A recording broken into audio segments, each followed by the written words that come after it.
Voilà, donc bonjour à tous. Nous sommes en direct sur Facebook et sur Instagram. Bonjour tout le monde. Bonjour Florent. Bonjour Donc Fabrice. on est présent aujourd'hui dans l'animalerie Jack et Dolly, 12 place Jules Guesde à Lyon. Et on est avec Florent Ducourtil à l'écran, qui est comportementaliste. Oui, tout à fait, voilà. Éducateur canin, éducateur canin, comportementaliste, chienbleu.fr. voilà, chienbleu.fr, voilà, intervenant en comportement animal, bref. Voilà, intervenant sur Lyon et sa région. Tout à fait, exactement, le Rhône essentiellement. Et donc toi tu t'es formé en 15 jours, c'est ça? Pas du tout. Moi j'ai la chance de disposer d'un diplôme d'État, donc c'est une formation complète qui prend quasiment un an et qui fait que aujourd'hui mes compétences sont reconnues officiellement, ce qui est malheureusement dans mon métier pas le cas de tout le monde, puisqu'il y a beaucoup de formations privées. Donc voilà, alors il peut y avoir des très bonnes formations privées, mais c'est juste qu'on n'a pas de garantie sur leur contenu, ce qui est le cas par contre quand on a un diplôme d'État. Et ce qui me permet, ce qui m'a permis aussi du coup d'être reconnu par différentes associations, d'intervenir dans différents contextes où on a besoin des fois de compétences qui sont un petit peu pointues. Et Voilà. donc toi tu prônes l'éducation positive? Tout à fait, oui. Moi je prône l'éducation positive en bonne connaissance de cause, puisque je ne l'ai pas toujours pratiqué. J'ai eu pratiqué l'éducation classique avec un collier étrangleur, tout ça. Et comme du coup ça a fait que je connais bien les deux. Et moi justement j'ai choisi d'évoluer d'une chose vers une autre, parce que j'avais bien compris les limites de ce que je faisais. Et en voulant évoluer et en voulant aller un peu plus loin. Et puis aussi parce que le chien que j'avais à l'époque m'a bien fait comprendre que la méthode que j'avais, elle n'allait pas marcher avec lui.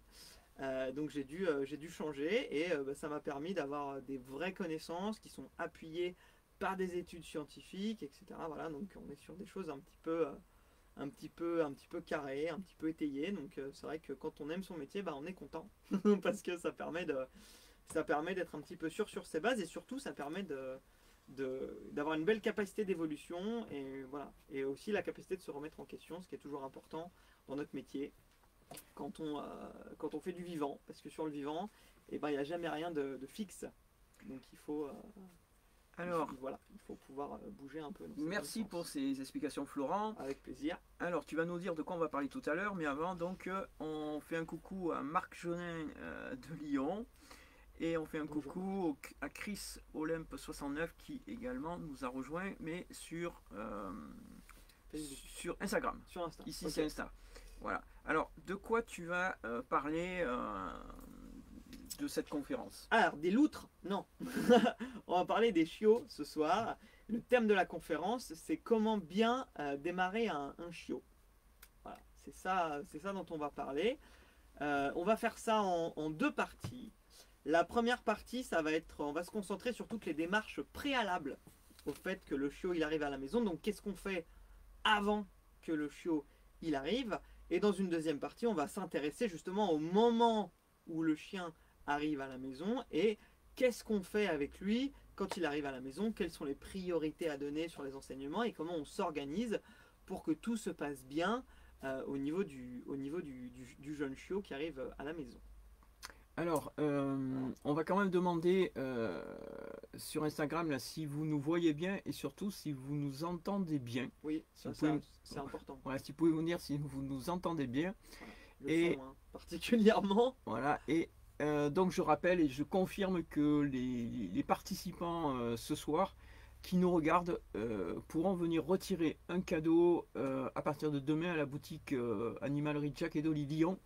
On va donner un petit code, mot de passe tout à l'heure pour en profiter. Eh bien, si tu veux commencer, on va quand même vérifier si on a des réponses sur Insta notamment. Alors, oui, très bien, nous dit Chris Olympe 69. C'est gentil, merci. Donc on va pouvoir commencer. Super. Eh ben on va commencer, si tu peux m'afficher le petit PowerPoint. Comme ça alors, donc, super. Alors, allez, c'est parti. Chien bleu. Voilà. Comment bien démarrer un chiot. C'est ça. Et donc, pour l'instant, on reste sur celle-là ou on passe. Ouais, on peut passer là. Voilà. Et je vais essayer après pendant que tu parles de l'afficher. Ok, génial. Alors, donc première partie du coup, quelles sont les démarches préalables quand on veut avoir un chiot? La première chose, c'est de choisir le type de chien qui va nous convenir, qu'est-ce qu'on veut. Et la deuxième chose, ça va être de choisir où est-ce que on va prendre ce chien. Et ensuite, on va aussi parler de tous les problèmes attenants au fait de prendre un chien à un endroit ou à un autre. Et normalement, et aussi, on va aborder la notion du prix, hein, parce que c'est aussi des choses qui, des fois, poussent les gens, des fois, vers des choix qui ne sont pas forcément judicieux et qui, paradoxalement, peuvent leur coûter beaucoup plus cher à la fin. Donc, premier item, quel type de chien, comment on choisit son chien. Bah alors, je vais pas ce soir, on va pas épiloguer sur ce thème-là parce que c'est pas ce qui nous intéresse le plus. Mais l'idée, c'est de comprendre que aujourd'hui, grâce à Internet, on a accès à énormément d'informations et suivant les sources où on la prend, on peut avoir de l'information de qualité. Hein, je pense notamment au réseau social que j'anime avec un collègue à moi, où vous pouvez retrouver beaucoup de fiches de race Qui s'appelle Wheezy. qui s'appelle Wheezy Dog. On peut le Et citer. voilà, et on retrouve beaucoup de fiches de race assez complètes sur les chiens qui peuvent pas mal vous donner d'informations sur ces petites bêtes que vous pouvez adopter. Donc voilà, donc l'idée, bah, quand vous êtes en démarche pour avoir un chien, vous avez plusieurs choix. Alors, vous pouvez soit prendre un chiot, soit ne pas prendre un chiot. Ce soir, on va pas se concentrer sur la démarche qui consiste à ne pas prendre un chiot et à prendre un chien, on va dire adulte, puisque ce soir, on parle des chiots. Donc, quand on veut un chiot, bah, on a plusieurs options possibles au niveau de la race. Est-ce qu'on prend un chien de race? Est-ce qu'on prend un chien qui est pas d'une race particulière? Qu'est-ce que ça veut dire un chien qui est lof ou un chien qui est pas lof? Donc ce soir, on va évoquer un petit peu ces choses-là. Je vais commencer par ça d'ailleurs. Qu'est-ce que ça veut dire LOF? Ça veut dire livre des origines françaises. Et en fait, le livre des origines françaises, en fait, c'est ce qui retrace les pédigrés des différents chiens. Donc c'est quand on Voilà. dit qu'on a un chien de race plutôt C'est un- qu'un chien croisé. Voilà, exactement. Alors après, il y a des contre-exemples. Moi, j'ai une cliente en ce moment qui a un malinois. Moi, mon œil est exercé, je le vois, hein, le malinois, il est pure race. Je sais que les deux parents, ce sont des malinois, mais elle n'a pas de papier, elle n'a pas de pédigré. Donc officiellement, elle ne peut pas être reconnue comme un malinois pure race, parce que peut-être dans ses ancêtres, quelque part, il y a un truc qui est peut-être pas un malinois. Voilà, on peut pas le savoir. Mais moi, en tant qu'éducateur, quand je la vois, c'est du 100% malinois. C'est juste qu'elle n'a pas les papiers. Ça Et n'a que, rien à voir avec le fait de le faire confirmer. si, enfin, on ne peut confirmer un chien que quand il a un pédigré provisoire.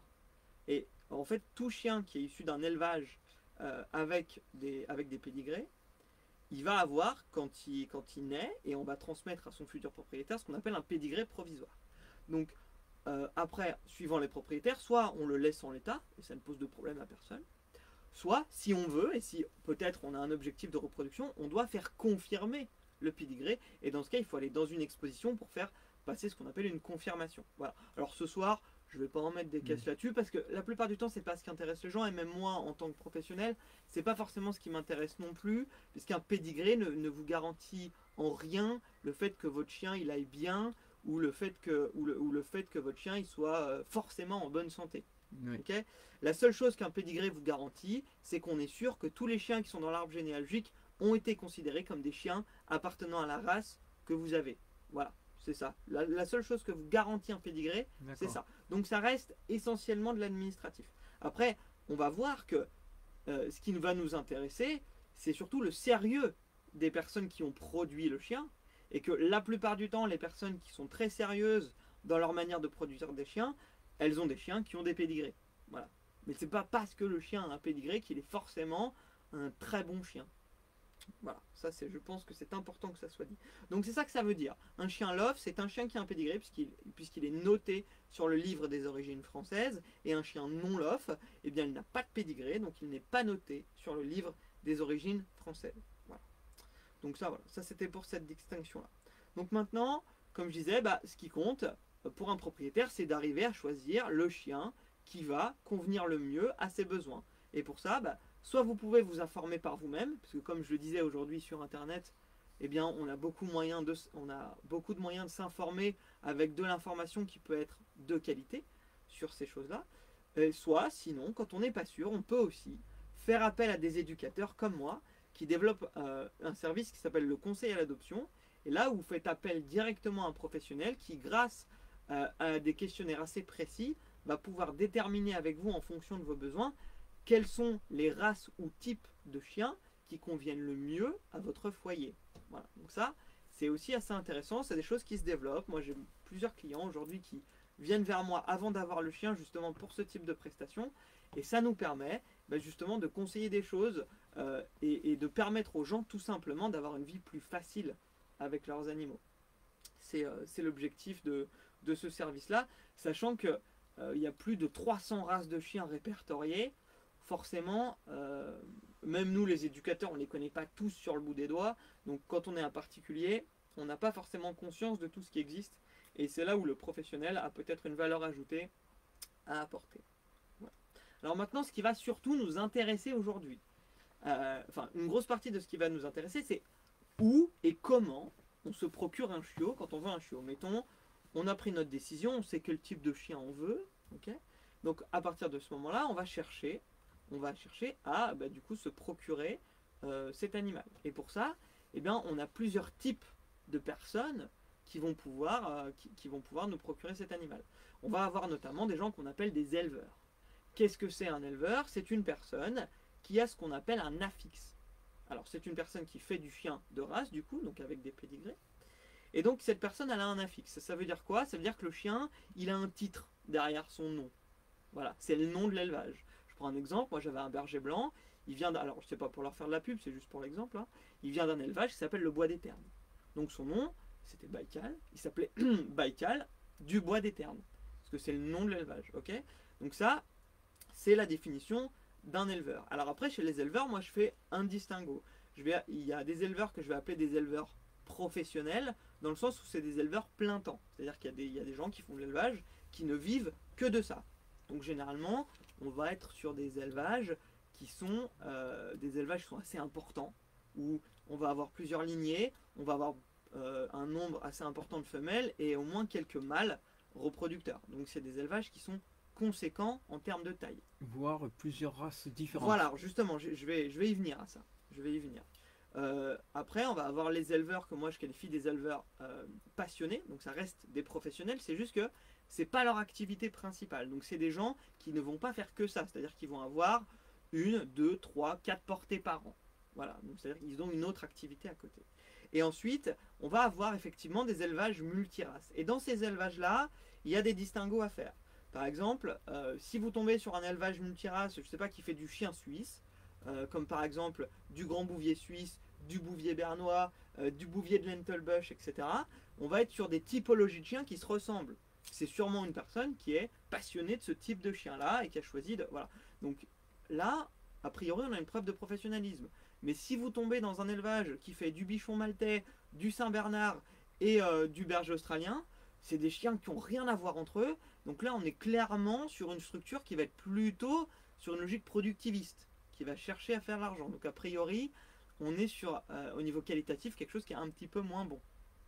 Okay, donc la plupart du temps, les élevages sérieux qui ne font que ça, les éleveurs professionnels ou les éleveurs passionnés, c'est-à-dire ceux qui ne font pas que ça, et, généralement ils ont 1 ou 2 races, pas plus. Voilà, la plupart du temps c'est ça, ils ont suffisamment à faire. Il faut voir que la vie d'un éleveur, elle est quand même très rythmée, entre les différentes portées où il faut être très présent, il faut suppléer, des fois les mamans qui peuvent être débordées, il faut s'occuper des chiots, parce que c'est un gros travail de s'occuper de chiots, et en plus derrière il faut aller faire des expositions pour présenter ses reproducteurs, pour pouvoir avoir des reproductions intéressantes, pour attirer soit des mâles soit des femelles qui nous intéressent, pour aussi faire reconnaître la qualité de son cheptel, pour permettre du coup d'avoir, parce qu'il y a des gens que ça intéresse, des chiens qui ont des médailles, voilà, moi pas du tout, et et pour l'instant aucun de mes clients, la plupart du temps ils sont pas calés sur le fait que leur chien il a obtenu des médailles en concours de beauté, ça intéresse pas beaucoup de monde que je connais, mais ça peut intéresser des gens. C'est souvent l'éleveur qui demande au maître de présenter un chien pour... Ça peut arriver. Alors, a priori, quand l'éleveur demande ça, c'est qu'il est plutôt intéressé par le sort des chiots qu'il vend. C'est plutôt, pour moi, c'est plutôt un bon signe. Parce que ça veut dire qu'il a à cœur de placer ses chiens avec des gens qui sont motivés, et ça veut dire qu'il a à cœur que les gens continuent son projet. Donc ça veut dire qu'il est plutôt concerné par ce qui se passe sur son chien. Pour moi, c'est plutôt une bonne nouvelle, un éleveur qui demande ça. Voilà. Alors après, on pourrait voir aussi que comportementalement, aller dans des expos, ça peut aussi être intéressant. Donc, Ça, c'est pour vous donner un petit peu vous donner la chose là-dessus. Ensuite, ça, c'est pour les éleveurs pros. Ok. Après les éleveurs pros, bah, il y a ce qu'on appelle les particuliers. Et là, il y a des petits distinguos à faire. Il y a ce que moi, je vais appeler les premières portées. Aujourd'hui, quand on a un chien, donc un pédigré, un chien lof, et qu'on reproduit qu'on le reproduit avec un autre chien lof, dans l'idée, on est censé prendre un affixe. Parce que si on reproduit deux chiens qui ont un pédigré, de facto, on est éleveur, en fait. Ok. Alors, la loi nous autorise à reproduire deux chiens lof sans prendre d'affixe une fois. Donc il y a des gens, c'est le cas par exemple de mon chien actuel, Fenrir, la personne qui l'a produit, elle n'a pas pris d'affixe, parce qu'elle a fait qu'une seule portée. Voilà, donc les deux parents de Fenrir n'ont fait qu'une portée, donc la personne qui l'a produit n'ont pas pris d'affixe, mais moi ça ne m'empêche pas d'avoir un pédigré pour mon chien. Voilà. Donc ça c'est pour les éleveurs particuliers qui font une première portée avec deux chiens lof. A priori on est sur une démarche de sérieux. C'est pas quelque chose qui arrive par hasard hein, quand on le fait. Il faut payer pour avoir un affixe? Oui, bah, c'est des démarches administratives comme quand on crée une entreprise, etc. Il faut savoir que l'élevage, comme d'ailleurs l'éducation, et c'est ce qu'on disait au début, il y a des formations hein, aujourd'hui. On peut se former, il y a je crois que c'est un BTS même, qui prend 2 ans en élevage chien et chat, donc on peut être un vrai professionnel de l'élevage, mais comme tout dans le monde des animaux, bah, on n'est pas obligé. Il y a des gens qui font de l'élevage et qui n'ont pas le BTS production animale chien et chat. Okay, donc c'est ça qu'il faut voir aussi, il y a toujours des choses qui sont un peu à 2 étages dans les métiers des animaux encore en France. Ok. Après, qu'est-ce qu'on a comme cas de figure chez les particuliers qui produisent des chiots? Ben, on peut avoir ce que j'appelle la portée accidentelle. On a une femelle, elle n'est pas stérilisée, elle est allée se balader, et puis ben, elle revient, pouf, elle est enceinte, elle a des chiots. À partir de là, le particulier a le choix, soit il la fait avorter, ce qui arrive assez peu, mais ça arrive, soit bah, du coup il élève les chiots, puis il essaye tant bien que mal de trouver de les placer. Voilà, de les placer, de trouver des gens preneurs. Et donc ça c'est deuxième cas de figure. Et ensuite après on a ce que j'appelle moi les logiques de production clandestine. C'est-à-dire que là on est sur des gens qui ne sont motivés que par l'appât du gain et qui vont acheter des chiens pour les faire produire en arrière-cour, dans une cave, etc. Juste parce qu'ils veulent produire des chiens et que parce qu'ils ont compris que c'est à la mode. Donc ça peut être des malinois, des pomsky, des golden, bref, etc. Donc voilà, là on est sur de la production clandestine. Les gens ne sont pas déclarés évidemment parce que ça coûte de l'argent. Comment dire, tout ce qu'on va appeler la prophylaxie sanitaire n'est pas très respecté, etc., etc. Donc voilà, ça c'est les différents types de personnes qui peuvent vous procurer un chien. Donc maintenant, bah, c'est quoi leur mission à ces gens aux éleveurs? Voilà, c'est quoi leur mission aux éleveurs qui produisent des chiens et qui vous les vendent? Ben, ils vont avoir essentiellement 2 missions. La première, ça va être quoi? Ça va être de vous fournir un chien en bonne santé. Hein, première chose. Donc, faut pas que le chien il ait des déformations ou des tares, je mets des guillemets, dues à la naissance congénitale. Et il ne faut pas qu'il tombe malade. Voilà. Donc ça c'est la première mission, mettre un chien en bonne santé. Deuxième mission, normalement, la mission de l'éleveur, c'est d'avoir un chien qui soit armé comportementalement pour affronter sa future vie avec ses propriétaires. Et comment l'éleveur fait pour ça? Alors ben justement, on va y venir là-dessus, c'est le gros sujet. Qu'est-ce que l'éleveur doit faire et qu'est-ce qu'il peut faire? Parce que ça induit toute la vie du chiot, exactement, du chien avec le futur maître. Exactement. Et s'il y a bien une chose qui est importante à retenir ce soir, c'est ça. C'est qu'en fait, une grande partie de ce qui va faire que votre chien va bien, malheureusement, vous, les futurs propriétaires, les consommateurs, entre guillemets, bah, vous n'avez pas directement la main dessus. Ce qui va faire que, en majorité, que votre chien il prend un bon départ dans la vie, c'est le travail de l'éleveur. Et c'est pour ça que la seule possibilité que vous ayez de faire en sorte de mettre le plus de chances de votre côté, c'est de bien choisir la personne qui vous fournit le chien. D'accord? Donc, pour ça, bah, c'est là où, si vous voulez, il va falloir être un petit peu sélectif.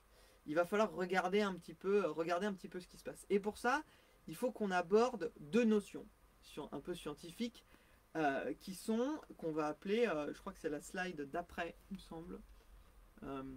Les notions d'imprégnation? Oui, c'est ça, ou alors c'est celle-là.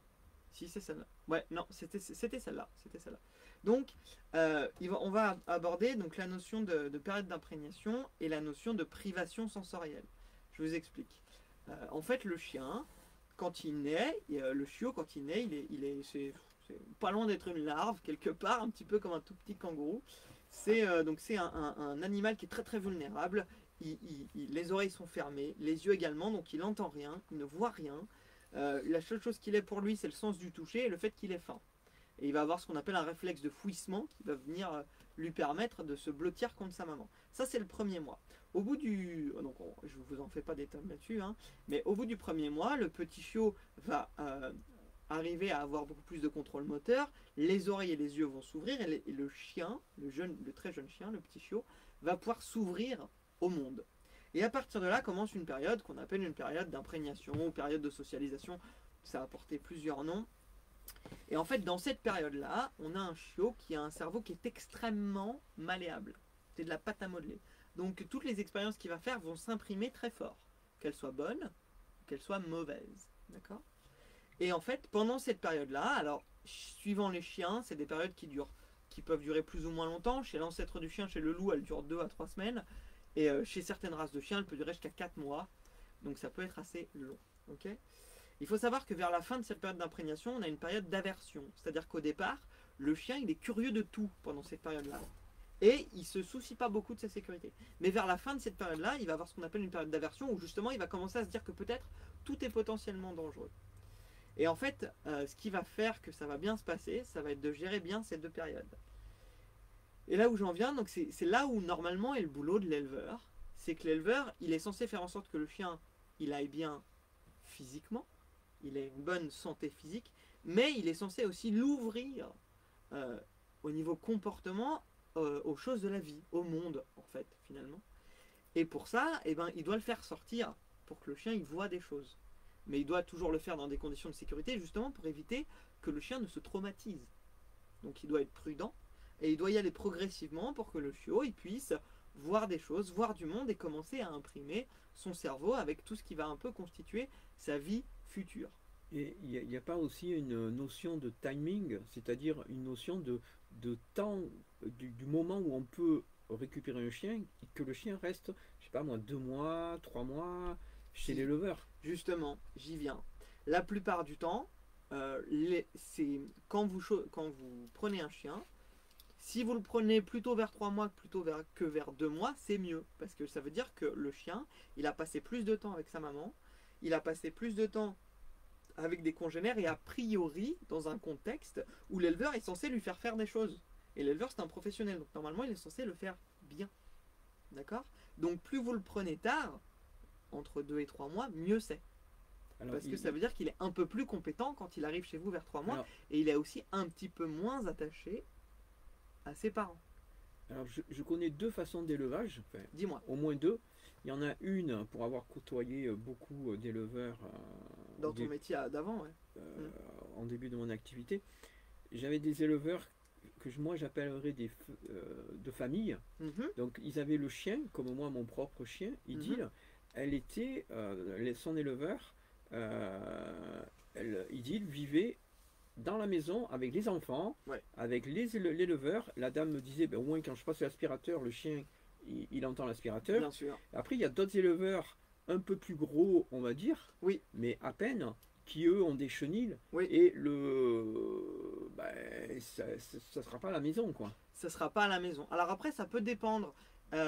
Moi, par exemple, il n'y a pas très longtemps, j'ai visité un élevage de berger blanc. C'est une personne qui a une production assez importante, mais donc elle a des chenilles forcément, hein, parce qu'elle ne peut pas garder tout le monde à la maison. Mais les chiots en fait viennent régulièrement à la maison, parce que justement l'éleveuse a bien compris que ce qui est important, c'est que le chien il vive dans un contexte qui va ressembler à ce qui va lui arriver plus tard. Alors, et c'est là un petit peu où j'en viens, c'est qu'il faut comprendre un petit peu ces notions, et j'en viens sur la deuxième notion qui va s'appeler la notion de privation sensorielle. Qu'est-ce que ça veut dire cette notion-là ? La notion de privation sensorielle, en fait, elle définit que un chien peut développer des appréhensions, voire des peurs, et des fois des peurs même très intenses, face à certains stimuli qu'il n'a pas vus quand il était très jeune. Le problème, c'est que ça va plus loin que ça. Ça va plus loin, c'est-à-dire qu'en fait, quand elle est suffisamment grave, cette privation sensorielle, euh, elle affecte la capacité adaptative du chien. Je vous donne un exemple un peu caricatural pour que vous compreniez. L'idée, par exemple, c'est qu'on a un chien qui a été mis dans un environnement riche, un jeune chiot qui a été mis dans un environnement riche, et du coup qui s'est développé correctement. On l'emmène à la gare, là où il y a énormément de monde, il y a des trains qui font énormément de bruit. Donc on sait que ça va être compliqué pour lui, d'accord? Et on prend un chiot même race, mais lui qui du coup a été élevé dans une cave où il n'a rien vu. Voilà, il a juste vu ses frères et sœurs, il n'y avait pas beaucoup de lumière, donc il a été très très peu stimulé. Donc dans ces deux cas, le chien il n'a jamais vu la gare, il n'a jamais vu de train. Donc qu'est-ce qui va se passer? On emmène les deux chiots à la gare. Eh bien, on va constater que les deux chiots vont avoir peur la première fois qu'un train arrive. Sauf que une fois que le train est arrivé et fait du bruit, une fois qu'il y a d'autres trains qui arrivent, on va constater qu'il y a un chiot qui va assez vite se remettre de ses émotions. Il va recommencer un comportement exploratoire avec de la curiosité. Alors qu'on va constater que l'autre chien, qui lui n'a pas vu grand chose de sa vie, va paniquer. Et du coup, il va plus du tout être en apprentissage, au contraire, il va être en détresse. D'accord? Moi, en ce moment, j'ai malheureusement, j'ai beaucoup de chiots, et j'ai quelques clients qui ont des cas de privation sensorielle. Alors, c'est des privations sensorielles qui ne sont pas trop intenses, mais qui sont notamment dirigées sur les chiens, c'est-à-dire que c'est deux chiens, et notamment malheureusement deux bergers allemands, qui ont du mal avec leurs congénères. C'est-à-dire qu'ils ont peur quand ils voient des congénères. Donc ils ont a priori vu assez peu de congénères quand ils étaient à leur élevage. Et c'est dommage. Alors après, il faut mettre maintenant les choses dans leur contexte. Qu'est-ce qui fait qu'aujourd'hui, on va rencontrer peut-être un peu plus ces cas-là qu'avant? Eh bien, c'est pas forcément la faute, entre guillemets, des éleveurs pros. Parce qu'en fait, ce qui se passe, c'est qu'aujourd'hui, la façon de vacciner les chiens, elle a changé. Avant, quand moi j'ai pris mon berger blanc, il y a 15 ans maintenant, le chien, il avait fini d'être vacciné vers 2 mois et demi. Et donc, il avait le droit de sortir. Aujourd'hui, les chiens, ils finissent d'être vaccinés vers 3 mois, voire 4. Oui, c'est ça. Et qu'est-ce qui se passe? Eh ben, c'est que la recommandation du vétérinaire qui reste dans son métier, c'est que le chiot ne doit pas sortir pour éviter de tomber malade. Oui. Parce que quand il est vacciné, je rappelle qu'il est vacciné contre des maladies qui sont potentiellement mortelles. Hein, l'hépatite de Rhubarbe, la maladie de Carré, para-influenza qui est la toute chenille, qui peut chez un jeune chien être mortelle. Donc les recommandations du veto ne sont pas, c'est pas pour embêter les éleveurs. Hein. Oui. C'est voilà. Mais le problème, c'est que du coup, ça a un coût comportemental extrêmement important. En vérité, si un chiot ne sort pas de sa maison, de son chez lui, pendant ces 4 premiers mois de sa vie, il va avoir des très très gros problèmes comportementaux après. Bon, alors, moi, ce qu'on m'avait dit, c'est que je pouvais le sortir, mais je ne devais pas croiser d'autres chiens. Oui.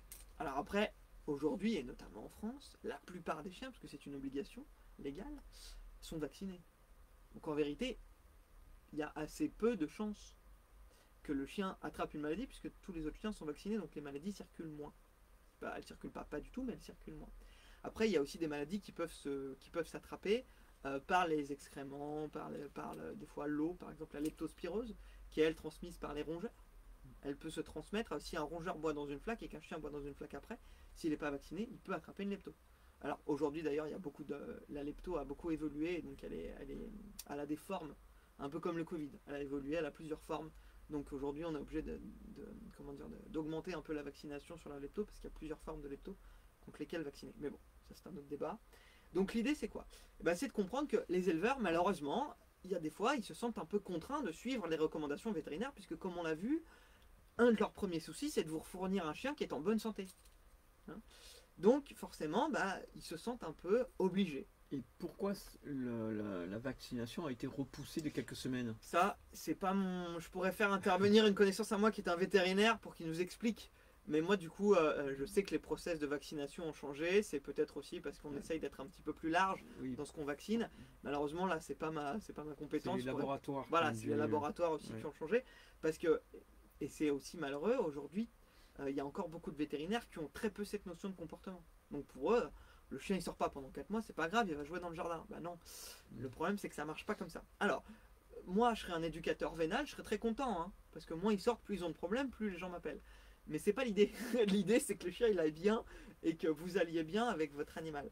Donc, Il y a des éleveurs qui choisissent d'ignorer hein, les recommandations des vétérinaires là-dessus et qui vont choisir de faire quand même sortir leur chiot comme ils le faisaient il y a 10 ans.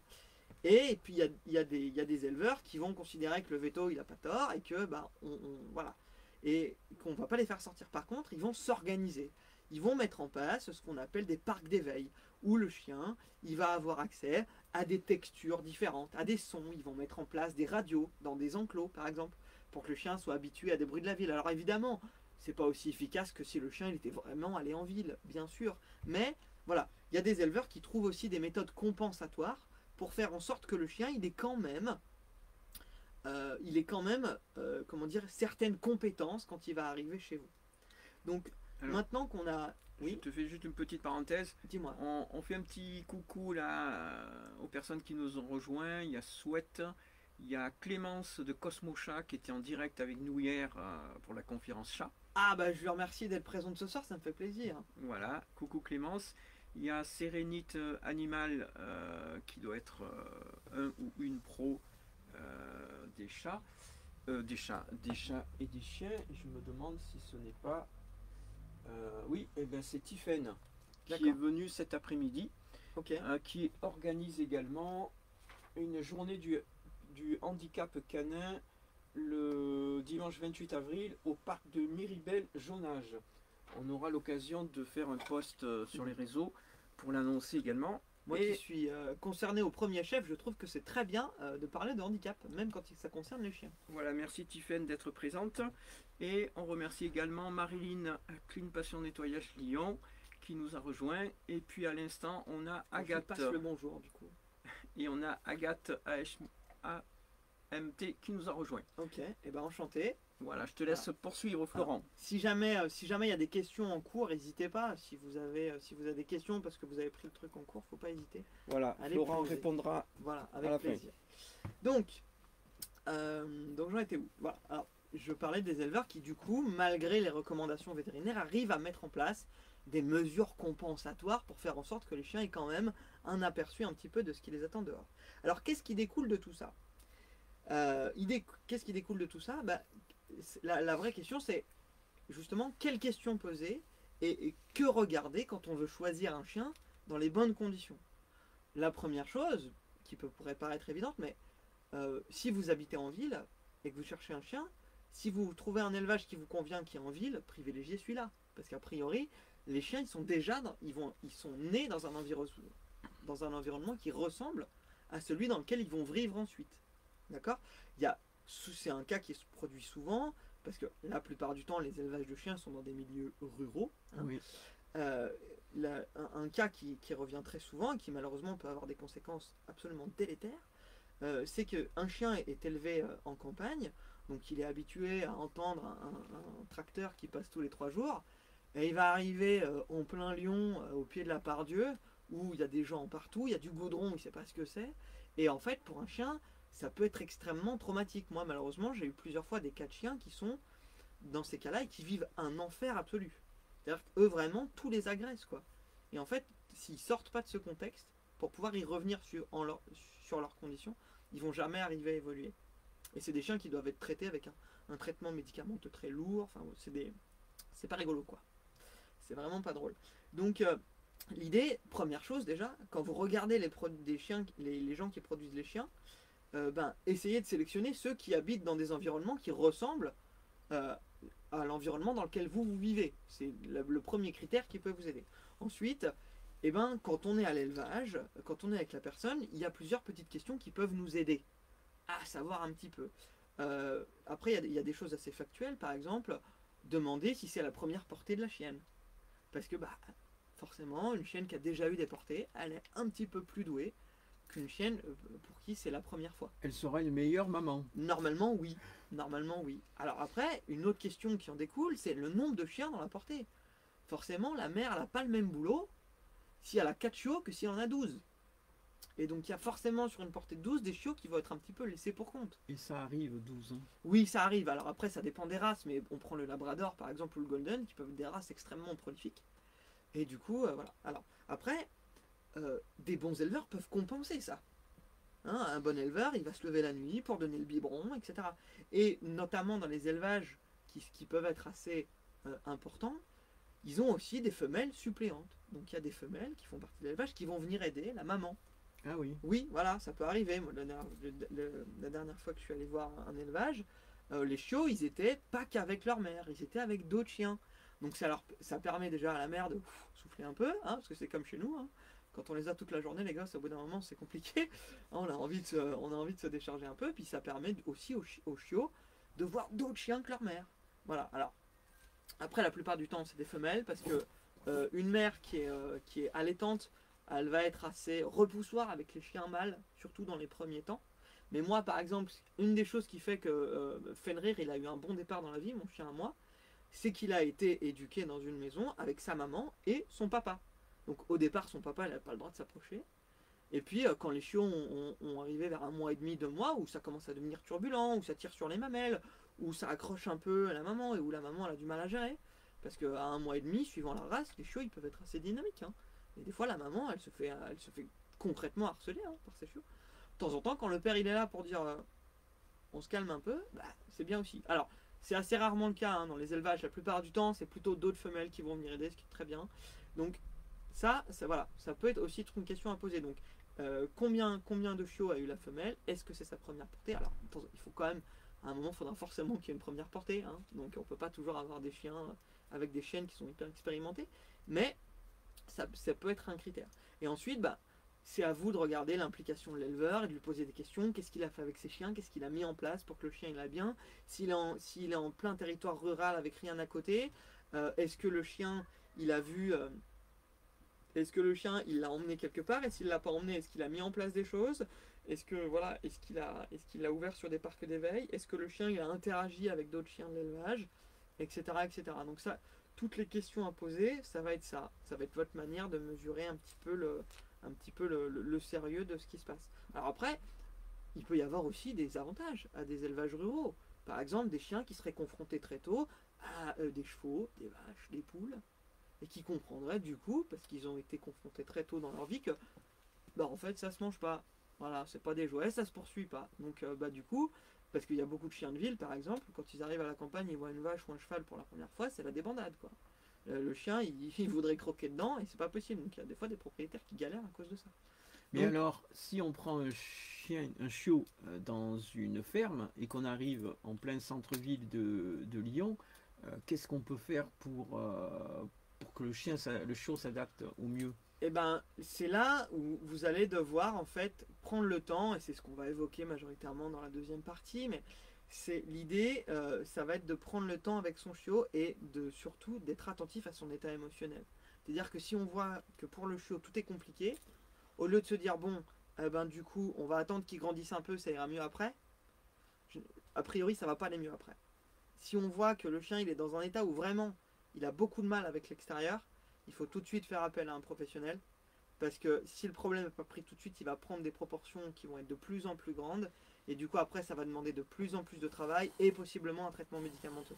Alors que si c'est pris tôt, et ben du coup, on évite peut-être le traitement médicamenteux, ou alors c'est des traitements médicamenteux qui sont plus légers ou des produits naturels qui vont juste permettre de détendre le chien. Et ça va déjà vous coûter moins cher. Et ça va aussi vous permettre que ça se passe plus facilement et qu'il y ait moins de travail de base. Voilà, donc ça c'est l'intérêt de bien choisir son éleveur. Parce que ce qui va se passer là, dans ces 2 mois, parce que normalement vous ne l'avez pas avant 2 mois le chien, dans ces 2 mois, ce qui va se passer c'est primordial. Et si là il y a des manques au niveau de la personne qui produit le chien, et ben en fait ça se paye plus tard. Donc soit quand il y a des gens qui sont peu responsables ou débordés parce qu'ils peuvent plus, ils abandonnent le chien et le passent à quelqu'un d'autre. Soit quand c'est des gens qui sont motivés, du coup ça veut dire qu'il va falloir travailler très fort avec un éducateur, donc ça va demander beaucoup de temps et ça va demander aussi un investissement financier. Donc on voit quand même qu'il y a un intérêt à prendre un chiot chez un éleveur. Alors, je voudrais nuancer ça. Parce qu'il y a des particuliers qui peuvent avoir une portée accidentelle et qui vont faire un super travail. Et il y a des éleveurs qui peuvent faire du très mauvais travail. D'accord? C'est pas parce qu'ils. Vous avez. Comment dire? A priori, la logique voudrait que quand l'éleveur il est professionnel et qu'il est formé, oui, il y a beaucoup plus de chances qu'ils fassent un meilleur travail, mais c'est pas sine qua non non plus. Il y a des gens qui sont éleveurs professionnels et qui font des chiots tout pétés. Voilà. Donc, je ne dis pas ça pour dénigrer des gens, parce qu'il y a des gens qui se retrouvent avec des portées, qui s'informent et qui font tout ce qu'il faut pour le chien. Donc on peut trouver chez des particuliers des chiens qui sont particulièrement bien formés, qui sont bien démarrés, quoi. Pour les personnes qui voudraient sauver un chien, parce que Alors, j'ai énormément de clients qui viennent me voir et qui ont sauvé un chien, soit via une association, via la alors, SPA, ou même de l'étranger. alors, bah, c'est ce que je disais au début. Le thème de ce soir, c'est les chiots. Donc a priori, ces personnes-là, on peut en parler. Parce que, en fait, des chiots en refuge, il y en a très peu. Pourquoi? Parce qu'en fait, tout le monde en veut des chiots. Ils sont Et mignons. tout le monde, et tous c'est mignon, tout le monde en veut à pas cher. Donc la plupart du temps, ce qui se passe, il y a deux cas de figure à peu près pour lesquels des refuges type SPA ou refuges privés peuvent avoir des chiots.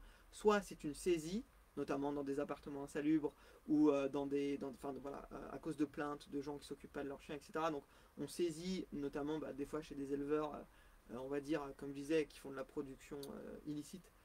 Et qui du coup ça entraîne des plaintes, comme ils n'assument pas, du coup ils abandonnent et donc c'est récupéré par les associations. Soit il y a une femelle qui arrive au refuge et qui est gestante et qui du coup va mettre bas au refuge. Okay. La plupart du temps, ce qui se passe dans ces cas-là, c'est que le refuge ne prend pas la peine de mettre les chiots, les annonces de chiots en ligne, parce que de toute façon de la demande il y en a tout le temps. Donc en fait ils vont juste faire du bouche à oreille pour éviter de traiter 3000 dossiers, parce qu'ils savent que sur chaque chiot ils vont avoir des dizaines et des dizaines de dossiers. Donc pour s'éviter de la paperasse, la plupart du temps, le peu de fois où il y a des chiots en refuge, vous ne les verrez pas passer, parce que c'est directement sur le bouche à oreille. Voilà. Et pour les gens qui veulent sauver un chien, puisque là puisque tu faisais une petite digression là-dessus, je vais faire une digression rapide. Si vous voulez sauver un chien, très très bonne démarche, parfait, super, parce que c'est important de permettre aux chiens qui sont en refuge de sortir du refuge. Par contre, en fait, c'est comme pour les chiots qui sont mal démarrés, Oui. c'est beaucoup de travail. Donc en vérité, quand vous êtes primo-adoptant, c'est-à-dire quand vous n'avez jamais eu de chien, ou quand vous avez eu de chien, quand vous avez 5 ans, puis après vous n'avez pas eu de chien dans votre vie d'adulte, soit vous avez un super emploi du temps, vous êtes hyper investi, soit si vous n'êtes pas sûr d'être tout à fait compétent, parce qu'on peut avoir des pathologies très lourdes. Moi, ce que je conseille la plupart du temps à mes clients, c'est prenez un chien, on va dire normal, qui a été élevé dans des conditions classiques, qui ne va pas être trop difficile, pour vous former. Et une fois que ce chien-là, il est nickel et il est formé, et ben, allez prendre un chien en refuge, parce que vous aurez un chien à la maison qui saura le guider.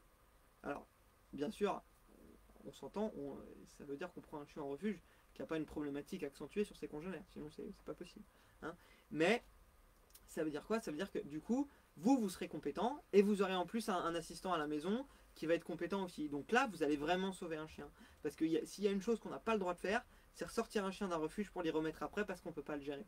Sachant qu'il y a malheureusement beaucoup de cas d'abandon dans les refuges avec des chiens qui ont des problématiques qui impliquent de l'agression. Donc c'est des choses lourdes à gérer. C'est lourd à gérer. Donc, si vous voulez le faire, faites-le bien et assurez-vous que vous êtes compétent. Et si vous n'êtes pas sûr d'être compétent, commencez par un chien classique qui va être un peu plus facile au début. Prenez des cours d'éducation, informez-vous auprès des professionnels comme moi qui vont vous donner les clés de compréhension pour qu'ensuite, si vous avez un vrai projet, vous aurez la patience d'attendre d'être le plus compétent possible et là vous êtes sûr de sauver un animal. Voilà. Donc, puisque c'était ça ta question, voilà, quand on veut sauver un animal, faites-le mais faites-le bien. C'est ça la condition selon moi. Alors, tout ça nous amène à une autre chose, qui est ce que j'ai appelé la problématique du prix / les chiens sur le bon coin. Alors, je ne mets pas en cause le bon coin en lui-même, évidemment, le bon coin c'est juste un site qui sert à faire des annonces, n'est-ce pas? Pourquoi je vous parle de ça? Parce que la plupart du temps, ce qui motive les gens à aller prendre des chiens chez des particuliers, c'est que c'est le prix. Et je le dis tout de suite, ça s'entend, surtout en ce moment. Hein. On est tous dans le même bateau, on a bien vu que tous les prix ont augmenté, donc voilà. Alors, la première chose que je dirais, c'est qu'un chien, ça coûte cher. Point barre. C'est juste un chien, ça coûte de l'argent en fonction du poids. Hein. Ça coûtera moins cher si c'est un pékinois que si c'est un Saint-Bernard. Ça, c'est sûr, tant au niveau du veto qu'au niveau de la bouffe, puisque c'est les deux postes de dépenses les plus importants, le veto et la nourriture. Okay, mais il y a tout plein d'autres dépenses à côté. Possiblement l'éducation, l'équipement dont on va parler un petit peu après, de chien. Donc voilà, tout ça, ça coûte de l'argent. Donc, si déjà le prix d'achat du chien vous rebute, bah, c'est peut-être que financièrement, vous n'êtes pas encore prêt à avoir un chien. Voilà. Alors après, il faut s'entendre aussi. Il y a des prix de chiens aujourd'hui qui vont dans des sommes qui sont incroyables. On a des chiens qui vont aller sur 6, 8, 10 000 euros. C'est Bon, là, des prix qui sont absolument faramineux. les, Alors, les personnes qui veulent aller sur des prix comme ça, elles ont les moyens. la plupart du temps. Mais un chien dans un élevage, ça coûte entre 1000 et 2000 euros. Voilà, en général, le prix d'un chien dans un élevage, c'est entre 1000 et 2000 euros. Il y a quelques années, c'était plutôt compris entre 800 et 1003. Tout augmente. Donc voilà, on est entre 1000 et 2000 en général. Donc voilà, ça c'est le prix de base. Et il faut savoir qu'en général, 1000 euros pour un chien moyen, c'est à peu près aux alentours de ce que va vous coûter un chien à l'année en fait. Hein. Parce que on va dire qu'à raison de 50 euros de croquettes par mois, on est déjà à 500 euros. Plus le vétérinaire, généralement la visite elle est jamais à moins, sauf quand on a un tout petit chien de 100 euros, on est déjà à 600 euros, plus les jouets, plus l'équipement, etc. Bon, on n'est pas loin de 1000 quoi. Et si on nourrit son chien de façon un peu plus qualitative, on va très très vite arriver à 1000 euros. Donc un chien c'est un budget. Ça c'est le truc de base. Il ne faut pas qu'il soit malade ou blessé. Voilà. Et ça c'est là, quand je parle du budget, c'est pour un chien qui est en bonne santé. Hein. C'est pas un chien malade. Alors, c'est ça aussi. Et c'est une des raisons peut-être qu'on a de bien choisir son éleveur et aussi de bien choisir sa race. Il y a des races de chiens qui ont des problématiques. Notamment parce qu'on les a énormément poussés au niveau de l'aspect. On a fait une conférence sur ce sujet, s'il y en a peut-être qui étaient présents alors, qui était une conférence sur l'hypertype. Il y a des chiens qui ont ce qu'on appelle un hypertype, c'est-à-dire qu'ils ont des caractéristiques physiques qui sont énormément poussées, la plupart du temps pour des raisons esthétiques, et en fait qui les handicapent dans leur vie et qui peuvent leur créer des très gros problèmes, notamment le premier qui me vient à l'esprit c'est le voile du palais, hein, parce que là même les vétérinaires sont allés un peu toquer à la porte des éleveurs pour dire bon là les mecs faut arrêter, parce qu'en fait le chien en fait il avait pour résumer, hein, des chiens qui ont des museaux qui sont tellement rentrés, ils sont tellement prognates qu'en fait le voile du palais lui ne se rétrécit pas et en fait crée un bouchon, c'est-à-dire que le chien s'étouffe. Voilà. Ce qui est considéré comme une forme de torture. Donc le chien, en fait, il passe sa journée à s'étouffer. C'est donc une problématique qu'on retrouve énormément chez les chiens du groupe 2, hein, tout ce qui est monozoïde. Voilà. Et après, bon, y en a d'autres de l'hypertype, je ne reviens pas dessus parce qu'on avait fait une conférence dessus, mais voilà, tout ce qui va être les chiens, le nanisme, etc., ça peut aussi engendrer des problèmes. Donc, en fait, dès que c'est poussé trop fort, dès que les caractéristiques physiques, elles sont trop accentuées, on a des chiens qui sont moins fonctionnels et du coup qui sont plus souvent malades ou qui ont des problèmes inhérents à leur physique qui est trop déformé. Donc ça aussi, c'est une manière aussi de, si on veut choisir un chien qui ne coûte pas trop d'argent et qui va vivre en bonne santé physique, eh ben, peut-être qu'on va choisir aussi des éleveurs qui poussent moins l'hypertype. Hein. Notamment, je pense au bulldog français. On va trouver des lignées de bulldog français avec des nez, avec des faces qui sont complètement plates, presque comme le carlin, alors qu'on va trouver des lignées de bulldog français où on a encore 1 ou 2 cm de museau. Et où du coup là on a un chien qui bizarrement va beaucoup mieux. Voilà, c'est pareil pour le bulldog anglais. Hein, où c'est pareil, là on a des chiens sur les bulldogs anglais classiques où ils peuvent plus se déplacer, ils s'étouffent au moindre pas, ils sont tellement larges, enfin, bref. Voilà, donc c'est des chiens qui souffrent, ça, sachez-le, si jamais vous vous posiez la question. Donc voilà l'intérêt de prendre un bon éleveur.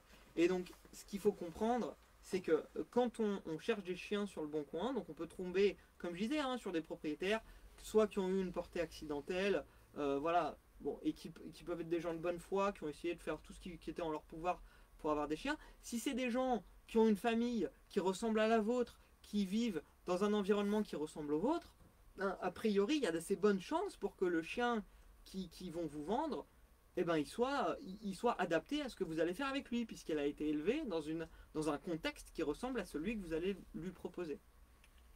Voilà, donc c'est ça qu'il faut voir. Et maintenant, il faut voir aussi, quand vous voyez des annonces sur Le Bon Coin, où c'est marqué « Donne le chien ». Alors, soit c'est mensonger, c'est fait un peu pour attirer le chaland. Il y a notamment, j'ai vu des élevages qui font ça, en fait, ils mettent 0 €. juste pour que les gens ils cliquent sur l'annonce, et en fait dans l'annonce ils mettent le prix. À un moment je regardais ça, je sais plus pour quelle raison, et en fait je vois l'annonce du chien, et je regarde et je me dis waouh, le propriétaire il décrit un petit peu tout ce qui fait que le chien, je fais bah dis donc, il est vachement bien celui-là. Puis en fait à la fin de l'annonce je vois élevage des machins, je fais ah bah oui c'est un professionnel, ok. Et après je vois prix du chien 1 800 € et quelques. Voilà. Donc il y a aussi il y a des éleveurs qui utilisent le bon coin pour vendre leurs chiens, voilà. On peut adhérer ou pas adhérer, ça c'est une autre question, mais voilà comment ça peut marcher. Mais en tout cas, quand il y a des gens qui vous disent on donne le chien et qui vous donnent effectivement le chien, n'allez pas penser que le chien vous coûtera rien. Parce qu'en fait, en France, il y a des lois qui vont vous obliger à entreprendre des démarches de votre chien. Parce que les animaux domestiques en France doivent être suivis. D'accord, par le vétérinaire et par ce qu'on appelle l'ICAD, qui est une puce qui est en fait qui est l'ancien tatouage. Pour ceux peut-être d'une ancienne génération qui ont connu les tatouages sur les chiens, aujourd'hui on tatoue plus, on met des puces. Voilà, parce que c'est plus facile à lire. Alors, elles ne servent pas encore de GPS, mais elles permettent, si le chien s'échappe et qu'il est retrouvé, de savoir à qui il est, etc. etc. Voilà. Donc, j'en viens justement à ma deuxième partie. Donc, mettons, voilà, dans l'hypothèse, vous avez choisi le type de chien que vous voulez, vous êtes allé le récupérer dans un endroit que vous avez considéré être un bon endroit. Donc maintenant, le chien arrive à la maison. Donc première chose, c'est ce que je disais, les obligations légales. Le chien doit être vacciné et doit être pucé. Ça, la dernière fois que j'ai checké, ça ne coûte jamais moins que 300 €. Voilà. Donc de toute façon, un chien, c'est au moins ce prix-là. Et si vous allez voir un producteur et que vous demandez s'il est pucé ou vacciné, qui vous dit non, vous savez déjà qu'en général, c'est pas top top quoi. Parce qu'il n'a pas fait l'effort de faire les démarches. Voilà. Donc, de toute façon, quand un chien est donné, c'est-à-dire qu'il est à 0 €, c'est qu'il n'y a rien qui a été fait dessus, parce que la plupart du temps, les gens, ils vous filent pas un billet de 300 € quoi. Non, ça n'arrive pas, malheureusement. Donc voilà. Donc sachez que de toute façon, si vous prenez un chien qui vous coûte rien au départ, vous aurez forcément des frais, c'est obligé. D'accord. Donc ça, c'est la première chose.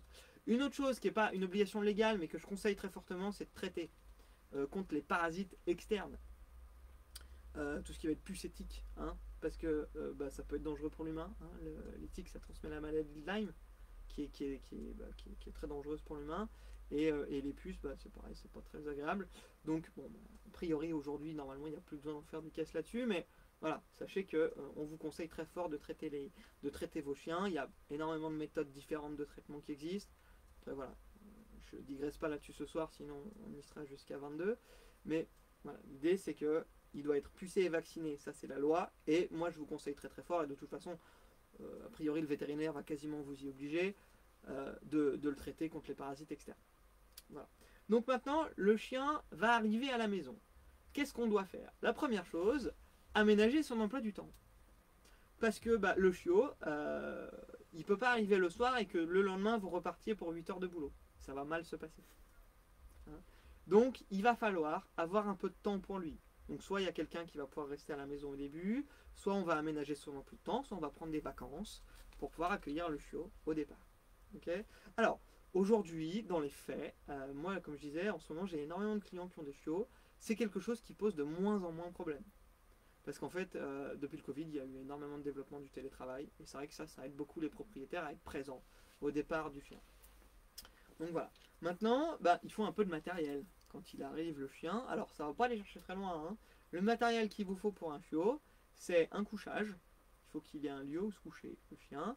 Il faut une gamelle pour l'eau, voire pour les croquettes, mais on verra que ce n'est pas forcément indispensable. Et il faut un collier, une laisse, ou alors un harnais et une laisse. Alors après, moi en général, au départ, j'ai tendance à conseiller le collier, parce que ça coûte moins cher, et de prendre le harnais plus tard. Quand le chien est adulte, parce que ça permet de faire un peu d'économie. Ouais. Après, il y en a que ça n'impacte pas. Si vous voulez prendre des harnais tout de suite, prenez des harnais tout de suite. Voilà. Sauf qu'il faudra le changer. Voilà, ça veut dire juste qu'il faudra le changer au cours de la croissance du chien. Donc ça, après, chacun voit midi à sa porte là-dessus. Donc là, voilà, ça c'est sur les équipements qui sont absolument indispensables. C'est ça. Voilà. Après, avoir des jouets, ça peut être bien.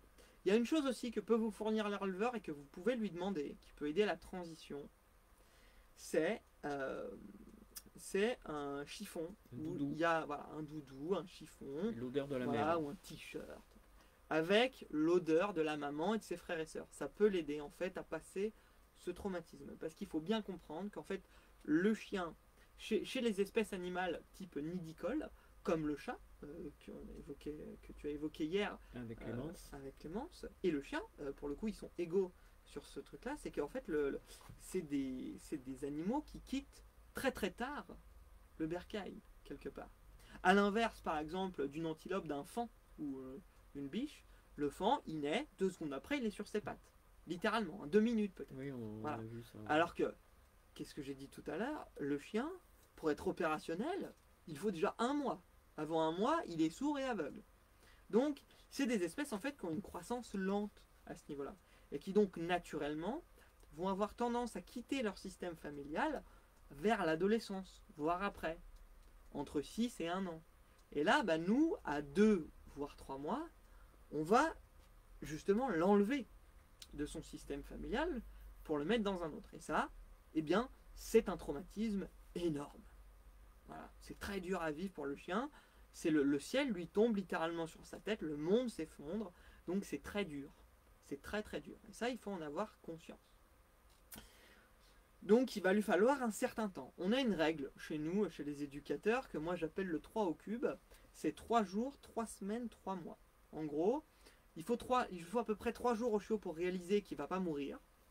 Voilà, qu'on n'est pas là pour le manger, quoi. Dans sa nouvelle famille. Voilà, dans sa nouvelle famille. Il faut 3 semaines pour se dire, bon, bah, c'est cool ici, ça va. Et 3 mois pour se dire, ok, c'est chez moi, ça c'est ma famille, je les kiffe, c'est super. Voilà. Donc, c'est du temps, quoi. C'est un vrai temps d'adaptation. Et donc, bah ça a des implications importantes quand le chien, il arrive chez vous. Donc, une fois qu'il est arrivé, bah, on va faire tout ce qui est possible pour le mettre en confiance. Voilà, pour faire en sorte que le traumatisme soit allégé. Donc maintenant qu'il est arrivé à la maison, tu peux passer à la slide d'après, hein, qu'est-ce qu'on va mettre en place? Quelles sont les choses les plus importantes à apprendre au chien? Bah, la première chose, parce que c'est ce qu'il y a de plus énervant, c'est la propreté, bien évidemment. Alors la propreté, c'est pas si compliqué. C'est pas si compliqué, la propreté, le principe est très simple. La première chose, c'est que déjà, un chien est censé faire ses besoins dehors. Il n'est pas censé faire ses besoins dedans. Voilà. C'est ce qu'il y a de plus simple, hein, pour leur apprendre une propreté complète. C'est habituer le chien à faire ses besoins dehors. Alors, là, pour le coup, c'est vrai que quand on est en maison avec jardin, c'est beaucoup plus facile au niveau de la logistique, puisqu'on n'a pas d'étage ou d'ascenseur à prendre pour aller dehors. Donc, effectivement, ça rend la gestion un petit peu plus simple à ce niveau-là. C'est un avantage ou un des seuls avantages du fait d'avoir une maison et un jardin, c'est celui-là. Alors, on a une question. Oui. On peut y répondre maintenant? Oui, tout à fait. Alors, on a Niels qui vient de nous rejoindre. Ah, je crois que c'est Niels que ça se prononce. Niels. Je crois. Oui, certainement. Donc, il y a Niels qui vient de nous rejoindre sur Facebook cette fois. Mm-hmm. Et si j'ai à peu près bien lu la question, qui se demande si un éducateur peut accompagner un client, oui, qui veut acheter, qui veut prendre un chiot chez un éducateur. Chez un éleveur. Chez un éleveur. Chez un éleveur. Alors, tout à fait. Et comment est perçu l'éducateur chez l'éleveur? Alors la question est très très bien posée et c'est très pertinent. Donc oui, effectivement. Ou dans une asso. Voilà, ou dans une asso. Alors dans une asso, ce sera très bien perçu. Chez un éleveur, ce sera moins bien perçu. Je m'explique. Alors il faut pas dire que c'est un éduc. Ou alors voilà, on peut aussi se camoufler un peu. Après, ça dépend. Ça dépend de l'éleveur, comment il est. Voilà. Mais en gros, l'idée, Nils a tout à fait raison de poser la question, je le remercie. L'idée, en fait, c'est que quand moi, par exemple, je fais un conseil à l'adoption, donc on va faire une partie théorique où justement on va s'interroger sur le type de chien, et après, il peut y avoir une forme de follow-up, un service qui va suivre, où je vais proposer aux personnes qui ont contracté le service de les accompagner en élevage, justement pour les aider et pour moi pour avoir l'œil un petit peu sur ce qui va se passer dans l'élevage, parce que les éleveurs, comme tous les gens qui vendent des choses, des fois ils peuvent enrober un petit peu, hein. C'est normal, c'est la vente, voilà. Alors j'en profite aussi pour dire que la plupart du temps, quand vous cherchez un chiot et que vous tombez sur un éleveur et que vous avez l'impression qu'il veut pas vous vendre son chien, qu'il fait plutôt l'inverse, qui va vous poser un peu des questions, qui va être un petit peu réfractaire, c'est bon signe. Ça veut dire qu'il vous teste pour Oui. savoir si vous Oui. correspondez au type de chien qu'il propose. Donc, alors la plupart du temps, ça se fait en 2 temps. On va avoir une phase d'approche où l'éleveur il va être un petit peu sur la défensive, un petit peu critique. Il va être un peu incisif dans ses questions. Et vous allez voir qu'en fait, passer cette phase-là, après, il va repasser dans un mode plus classique où il va vous parler de ses lignées, où la passion va refaire surface et où du coup là, il va vous vendre un peu plus entre guillemets son produit. Parce qu'en fait, il aura coché ces petites cases comme ça. Voilà, il y a quand même Voilà. des éleveurs Parce qui qu'il y a ne- des éleveurs sérieux. Donc la plupart du temps, Ouais. ne prenez pas ombrage. Et souvent, c'est ce qui se passe aussi dans les assos. Les gens disent, dis donc, maintenant, c'est la Gestapo, les assos. On a l'impression qu'il faut tout passer au crible, etc. C'est plutôt bon signe. Oui. Ça veut dire qu'ils vérifient que vous correspondez aux bons critères pour ces chiens-là. Donc, a fortiori, quand vous achetez des chiens de type berger qui vont produire, berger ou type chien de chasse par exemple, qui vont produire énormément de comportements, qui sont des chiens très actifs, si vous avez des éleveurs qui sont un petit peu réfractaires, eh ben c'est pas si mal. Voilà, c'est pas si mal. Donc après, est-ce qu'on peut emmener un éleveur avec soi? Oui. Donc en fonction du Un relationnel. éducateur. Pardon, est-ce que voilà. Oui, bah, merci. Si je me trompe sur mon propre métier, c'est compliqué. Donc est-ce qu'on peut emmener un éducateur avec soi? Bien sûr. Et après, en fonction du relationnel qu'on a déjà commencé à tisser avec l'éleveur, c'est là où on va décider de le dire ou de pas le dire que c'est un éduc. Voilà. Donc si on sent que l'éleveur, il est pas hyper franc du collier, il cache un peu des trucs peut-être, on lui dit pas qu'il y a un éducateur qui vient avec nous, sinon il peut dire non, et c'est son droit, chez lui. Et du coup, ça peut permettre aussi donc à l'éducateur, lui, de poser des questions, soit de poser le doigt là où ça fait mal, soit s'il s'aperçoit que l'éleveur est clairement pas franc du collier, de faire ses observations et de faire son rapport après à ses clients, pour dire en fait là, il y a des choses qu'il vous a pas dit, là, il y a des choses qui sont pas faites, etc. etc. Donc oui, quand vous n'êtes pas sûr, quand vous êtes dans une démarche de sérieux, si vous pouvez emmener un éducateur avec vous, faites-le. Et après, en fonction de la relationnelle que vous avez déjà commencé à tisser avec l'éleveur, bah, dites-lui ou ne le dites pas. La dernière fois que je l'ai fait, l'éleveur était au courant que j'étais éducateur, il était plutôt content. Ça nous a permis de discuter entre professionnels. Parce que la plupart du temps, on est quand même sur des gens qui sont passionnés par leur chien. Donc a priori, s'il y a un éducateur qui vient les voir, ils ne sont pas censés être trop sur la défensive. Parce que bah, normalement, ils font le boulot. Donc normalement, l'éducateur ne peut que constater que les choses sont bien faites. Voilà. Donc à voir. Après, pour des raisons X ou Y, il y a des gens qui peuvent faire du bon travail et prendre ombrage du fait que l'éducateur vient. Chacun son caractère. Mais voilà. Donc après, aux gens de juger, savoir si on dit, si on dit pas, de poser la question à l'éducateur en question aussi. Voilà. Donc merci à Nils pour sa question. Parce qu'effectivement, ça peut peut-être aussi aider des gens dans leur démarche. Donc, alors, je reprends du coup là où on était. Maintenant que du coup on a fait tout ça, le chien arrive à la maison. Donc, on va faire en sorte qu'il se sente le mieux possible. On va pas le laisser tout seul au début, bien évidemment. Et on va commencer à mettre en place les premiers apprentissages. Alors, je veux revenir ici sur une notion d'éducation que j'aborde beaucoup avec mes clients. La plupart du temps, les gens pensent qu'un chien bien éduqué, c'est un chien qui fait ce qu'on lui demande. C'est faux. Un chien bien éduqué, c'est un chien qui n'a pas besoin qu'on lui demande de faire les choses. Par extension, la plupart du temps, la première chose qu'on s'empresse d'apprendre à son chien, c'est assis, debout ou couché. Assis, debout ou couché, ça n'a pas de valeur en soi. Ça ne sert à rien en fait. Parce que le chien, il est capable de s'asseoir ou se coucher sans qu'on lui demande. Si, ça sert à quelque chose, ça sert à flatter le maître. Voilà, par exemple. Mais c'est pas sans utilité notamment, ça. Parce que ça fait aussi partie de la relation. Hein. Mais du coup, là, la plupart du temps, la raison pratique pour laquelle on demande à un chien de s'asseoir ou se coucher, c'est surtout qu'on veut qu'il s'arrête. Mais en vérité, on peut tout à fait lui apprendre à s'arrêter sans s'asseoir ou se coucher. Et on peut aussi le faire en lui apprenant à s'asseoir ou se coucher. Donc en fait, c'est pas qu'il faut pas le faire, c'est juste que c'est pas une fin, c'est des moyens vers une fin. D'accord? Et qu'est-ce que je veux dire par là? C'est sur quoi on va se concentrer au départ. Qu'est-ce qu'on veut qu'il apprenne, notre petit chiot, quand il arrive à la maison? Bah alors, comme je disais, on veut qu'il apprenne la propreté. Et pour apprendre la propreté, bah, c'est pas très compliqué. La première chose à faire, c'est de féliciter à chaque fois qu'il fait ses besoins dehors. D'accord? Ensuite, il y a deux cas de figure. Si le chien fait devant vous, si le chien donc fait ses besoins à la maison devant vous, on va essayer de produire un bruit sec sans forcément être agressif, hein, mais produire un bruit sec qui va en quelque sorte essayer de bloquer le chiot. Là-bas. Si vous êtes aux toilettes, à un moment il y a un très grand bruit, généralement ça bloque. Et bien lui, c'est pareil. Généralement, ça va le bloquer. On intervient un peu fort comme ça, mais sans forcément essayer de le terrifier. Hein. C'est juste pour mettre un tout petit choc. Et la plupart du temps, notamment si on est en maison, on prend le chiot, on le met vite dehors pour que le temps qu'il souffle, il se rappelle qu'il était en train de faire quelque chose et qu'il recommence. Voilà, donc ça c'est si vous prenez le chien sur le fait. Si vous ne le prenez pas sur le fait, toutes les anciennes méthodes du type faut leur mettre le nez dedans, etc., ça ne marche pas. La seule chose que ça peut vous apporter, c'est que le chien comprenne que quand il y a effectivement un pipi ou un caca à la maison et que vous êtes là, vous n'êtes pas content et donc ça lui tombe dessus. Mais lui, il ne va pas en conclure qu'il ne faut pas faire à la maison. Il va en conclure qu'il ne faut pas que vous voyez qu'il a fait à la maison. Donc il va se cacher pour le faire. Et du coup, ce sera d'autant plus difficile de lui apprendre vraiment la propreté. Donc c'est pour ça que c'est pas ça qu'on fait.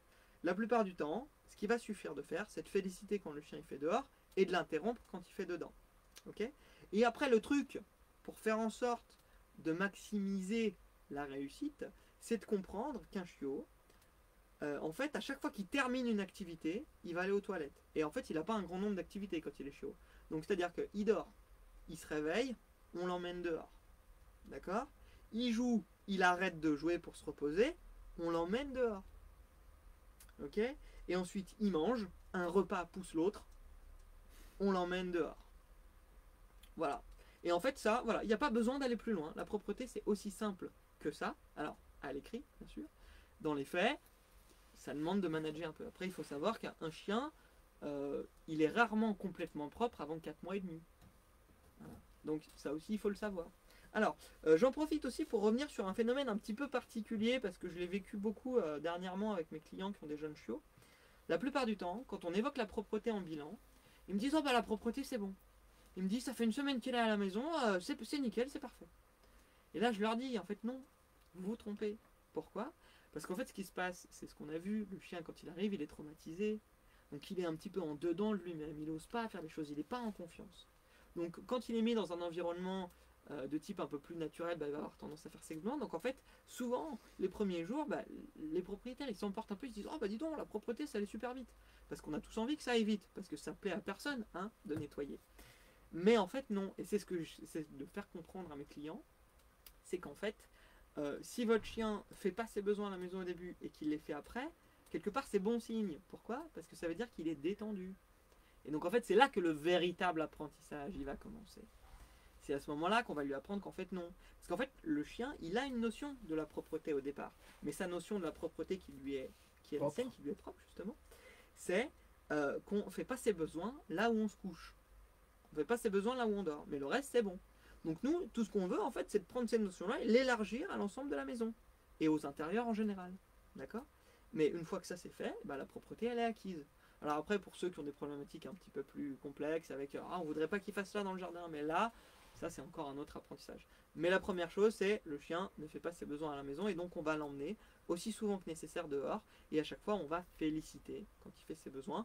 Et normalement, au bout de 3 mois, 4 mois et demi, et ben, la propreté, elle sera acquise. Donc la propreté, il n'y a pas besoin d'aller plus loin que ça. Alors, est-ce qu'on a des réactions peut-être sur Facebook? Parce que souvent, c'est un gros sujet. Je vais regarder sur Instagram. Voilà, la propreté. Il y avait Nils qui disait on peut faire ça en 2 temps. Tout à fait. C'est ce que tu disais. Oui, voilà, il y a une partie théorique où on va plutôt, quand on parle du conseil à l'adoption, hein, on va plutôt justement essayer d'éplucher avec les personnes l'éventail de tout ce qui est disponible au niveau canin. Et ensuite, dans un deuxième temps, une fois qu'on a déterminé le type ou la race de chien qu'on veut, eh ben, il va y avoir après un temps de recherche, on va essayer de trouver le bon élevage, et une fois que c'est fait, bah, moi je vous conseille, hein, d'ailleurs quand vous prenez un chiot et que vous êtes motivé, ne faites pas qu'un seul élevage. Parce que les éleveurs, ils ont aussi leur point de vue sur leur race, qui est intéressant à écouter, parce que nous on est éducateurs, on voit beaucoup de chiens, mais il faut bien voir que nous, la plupart du temps, quand on les voit, les éduque, c'est qu'ils vont pas bien. Alors que les éleveurs, eux, ils les voient aussi quand ils vont bien, les chiens. Donc, avoir le point de vue des éleveurs sur leur race, c'est bien. Donc, si dans votre démarche, vous avez la possibilité d'aller voir 1 ou 2 éleveurs, eh ben, c'est une bonne chose. Et la deuxième, bien évidemment, c'est de ne pas être impatient. Même si vous êtes hyper sérieux, si vous voulez votre chien dans 2 semaines, sachez que la plupart du temps, ce ne sera pas possible. Voilà. Vous allez en prendre pour 10 ans, généralement. Donc, on n'est pas à 2 mois près, quoi. Voilà. Je pense que ça, c'est important à souligner. Alors, après la propreté, il y a les interactions Avec ses congénères, avec les humains et d'autres animaux. Voilà, alors c'est selon moi les apprentissages qu'il faut privilégier le plus au début. Parce que, comme on l'a dit, le chien est dans sa période d'imprégnation, il a encore un cerveau très malléable. Et là, pour le coup, faire assis couché, on s'en fout. Par contre, apprendre à pas sauter sur les gens, quel que soit le chien, hein, j'insiste, qu'on ait un Saint-Bernard ou qu'on ait un Chihuahua, un chien ne doit pas sauter sur les gens. Donc même quand on a un chihuahua tout mignon qui a l'habitude de labourer les mollets des gens pour demander de l'interaction, c'est bien de lui apprendre à ne pas faire ça, même si on trouve ça mignon, parce qu'il y a des gens que ça peut déranger déjà, parce que tout le monde n'est pas open au contact canin, et parce qu'il y a des gens aussi à qui ça peut faire mal, même quand le chihuahua il fait 1 kg. Donc par respect pour tout le monde, une des premières choses à apprendre à son chien, c'est que pour interagir avec l'humain, même quand on est hyper content de vivre, parce que la plupart du temps, c'est ça. Il est là pour ça, la plupart du temps aussi, le chien. Il est là pour être content et nous apporter de la joie de vivre. Donc même quand on est super content, eh ben, on évite de manifester ça en sautant sur les gens ou en s'accrochant sur les personnes. Donc une des premières choses à apprendre au chien, c'est quand on veut interagir avec des gens, eh ben, on peut lui apprendre à s'asseoir, par exemple, pour dire, t'as vu, je suis assis, j'aimerais de l'interaction. Et ça, c'est une façon correcte de demander de l'interaction. Voilà. Donc ça, c'est une première chose. Ensuite, il faut qu'il apprenne aussi, très tôt, à interagir avec ses congénères. Parce que souvent, et c'est normal, on a tendance à penser que entre chiens, ils se comprennent, hein, parlent le même langage. Alors oui, mais pas tout à fait. Et c'est surtout que s'ils parlent le même langage, les chiots, au début, comme les enfants, ne savent pas être polis. Donc il faut leur apprendre la politesse canine. Et c'est là où, notamment, l'éducateur peut être important parce qu'il peut apporter des chiens adultes qui savent eux-mêmes communiquer correctement. Parce que le problème, c'est qu'un chiot qui ne sache pas communiquer correctement, c'est normal, c'est un chiot, il doit apprendre. Sauf que il y a énormément de chiots qui apprennent pas, et donc ça devient des chiens adultes qui ne savent pas communiquer. Et donc si un chiot qui à la base ne sait pas énormément bien communiquer est mis avec des chiens qui ne sont pas non plus des pros de la communication, il apprendra jamais à communiquer correctement. Et c'est là où du coup l'éducateur est intéressant, ou l'éleveur s'il a fait bien le travail avant, parce que justement il a sélectionné des chiens qui communiquent correctement, est intéressant parce que du coup il faut que le chiot il apprenne à être poli. Et ça fait partie des apprentissages à faire quand il est tout petit. Parce que le problème c'est que souvent les gens ils disent oh bah c'est bien il joue, alors qu'en fait la plupart du temps il y a beaucoup de situations qu'on prend pour du jeu qui n'en sont pas, où en fait on a des chiens qui stressent et qui engrangent des mauvais apprentissages quand ils sont très jeunes avec leurs congénères et qui après deviennent problématiques quand ils sont plus âgés, soit parce que du coup comme ils vont être adultes, ils vont pouvoir développer des comportements d'agression, ce qui est très rare chez le chiot, hein, parce que le chiot c'est un enfant donc il agresse peu, alors que le chien adulte il a la capacité d'agresser. Donc soit ils peuvent développer des comportements d'agression, soit des comportements de fuite, soit énormément de stress avec leurs congénères, ce qui est souhaitable pour personne. Donc mettre l'accent là-dessus. Et du coup j'ai mis aussi les autres animaux, pourquoi? Parce que quand on vit dans des contextes, qu'on soit en ville ou qu'on soit en milieu rural, et ben si on veut qu'un chien puisse soit interagir, en tout cas soit laisser tranquille un chat, une poule, des moutons, que sais-je encore, des vaches ou des chevaux, il faut qu'il y soit confronté très jeune. Plus il y est confronté tard, plus l'apprentissage sera difficile, voire impossible. Donc c'est pour ça que si vous habitez en milieu rural ou si vous êtes amené à habiter en milieu rural par exemple, prenez sur vous d'aller dans des endroits où le chien il peut se confronter à ce type d'animaux pour lui permettre de développer sa capacité à dire ok, ces animaux là ils existent et j'ai pas besoin d'aller les voir, je les laisse tranquilles. Okay. Alors après il y a des cas de figure où il y a des chiens qui peuvent apprendre à interagir avec ces animaux là de façon positive, mais c'est beaucoup plus rare, notamment sur le chat. Ce que disait hier l'intervenante qui était là pour le chat, c'est que qui est très juste, que le chat en fait est un prédateur mais qui est aussi une proie, donc il va avoir des réflexes de défense très importants vis-à-vis du chien, puisque le chat lui ne sait pas, est dans l'incapacité de savoir si le chien lui veut du bien ou du mal. Donc généralement il va présumer que le chien lui veut du mal, parce que c'est dans son, on va dire, c'est dans son éthogramme, c'est dans sa programmation de comportement naturel de considérer le chien comme un prédateur. Donc c'est pour ça que plus le chiot est jeune, si on a déjà un chat à la maison, plus il doit être confronté au chat, mais toujours en faisant en sorte que le chat, et peut-être qu'on pourrait en reparler, mais que toujours en fait en contrôlant le chiot, parce que le chiot a priori il va avoir une volonté très importante d'aller vers le chat. D'ailleurs pas forcément belliqueuse, hein, parce que lui au départ il sait pas forcément ce que c'est, donc c'est pas forcément pour le manger s'il est très jeune. Et même d'ailleurs il y a des chiens adultes qui vont très fort vers des chats, et en vrai dans leur esprit il n'y a pas forcément une idée d'agression ou de consommation, hein. Mais lui le chat il peut pas le savoir, il voit juste un truc énorme qui arrive et qui a des grosses dents, donc forcément il réagit et il se défend. Et donc quand on veut travailler là-dessus, la première chose à faire c'est de contrôler le chiot. Donc là, tu nous parles de l'interaction du chiot qui arrive dans Ouais. une nouvelle famille où il y a un chat. Ouais. Moi, enfin, j'ai eu des histoires avec des chiots Ouais.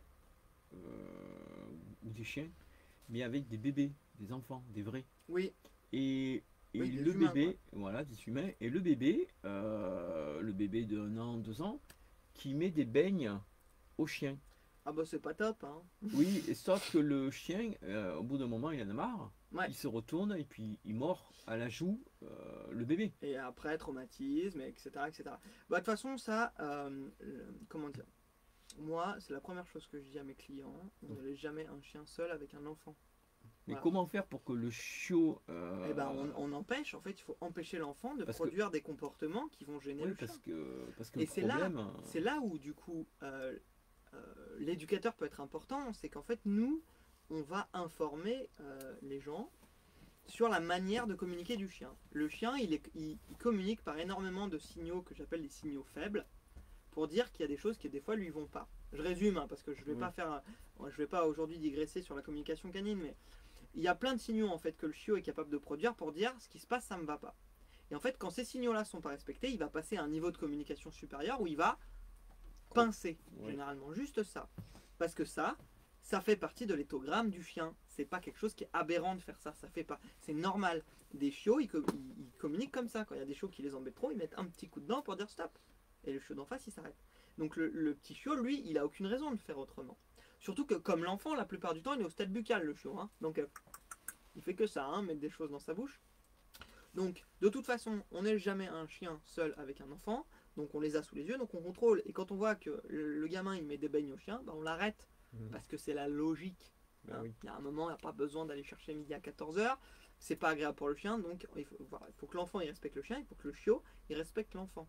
Donc c'est pareil, si on voit que le chiot il a tendance à vouloir jouer avec l'enfant en mordillant, parce que c'est comme ça qu'il fait avec ses frères et sœurs, on va lui faire comprendre que il va y avoir des moyens de jouer avec l'enfant, mais pas cela. Et que ça, c'est pas possible de faire ça. Voilà. Donc en fait, c'est juste faut que ça aille dans les deux sens, parce qu'en plus, la plupart du temps, cognitivement, sont un peu au même niveau. Hein. Normalement, l'enfant va évoluer plus vite vers le haut, hein. Le chien, il va rester à un certain stade, mais au départ, ils sont un peu sur les mêmes envies, ce qui fait qu'il y a plein de... si vous cherchez sur Internet, vous trouverez plein de vidéos avec des chiens et des enfants hyper complices. Ils se comprennent mieux que nous, parce que vraiment, ils sont connectés, quoi. Voilà, mais par contre, pour que ça se passe, il faut qu'il y ait un minimum de respect au départ. Sinon, ça marche pas. Donc voilà, ça fait partie des premiers apprentissages les plus importants. Bien interagir avec les gens qui les entourent, donc les humains.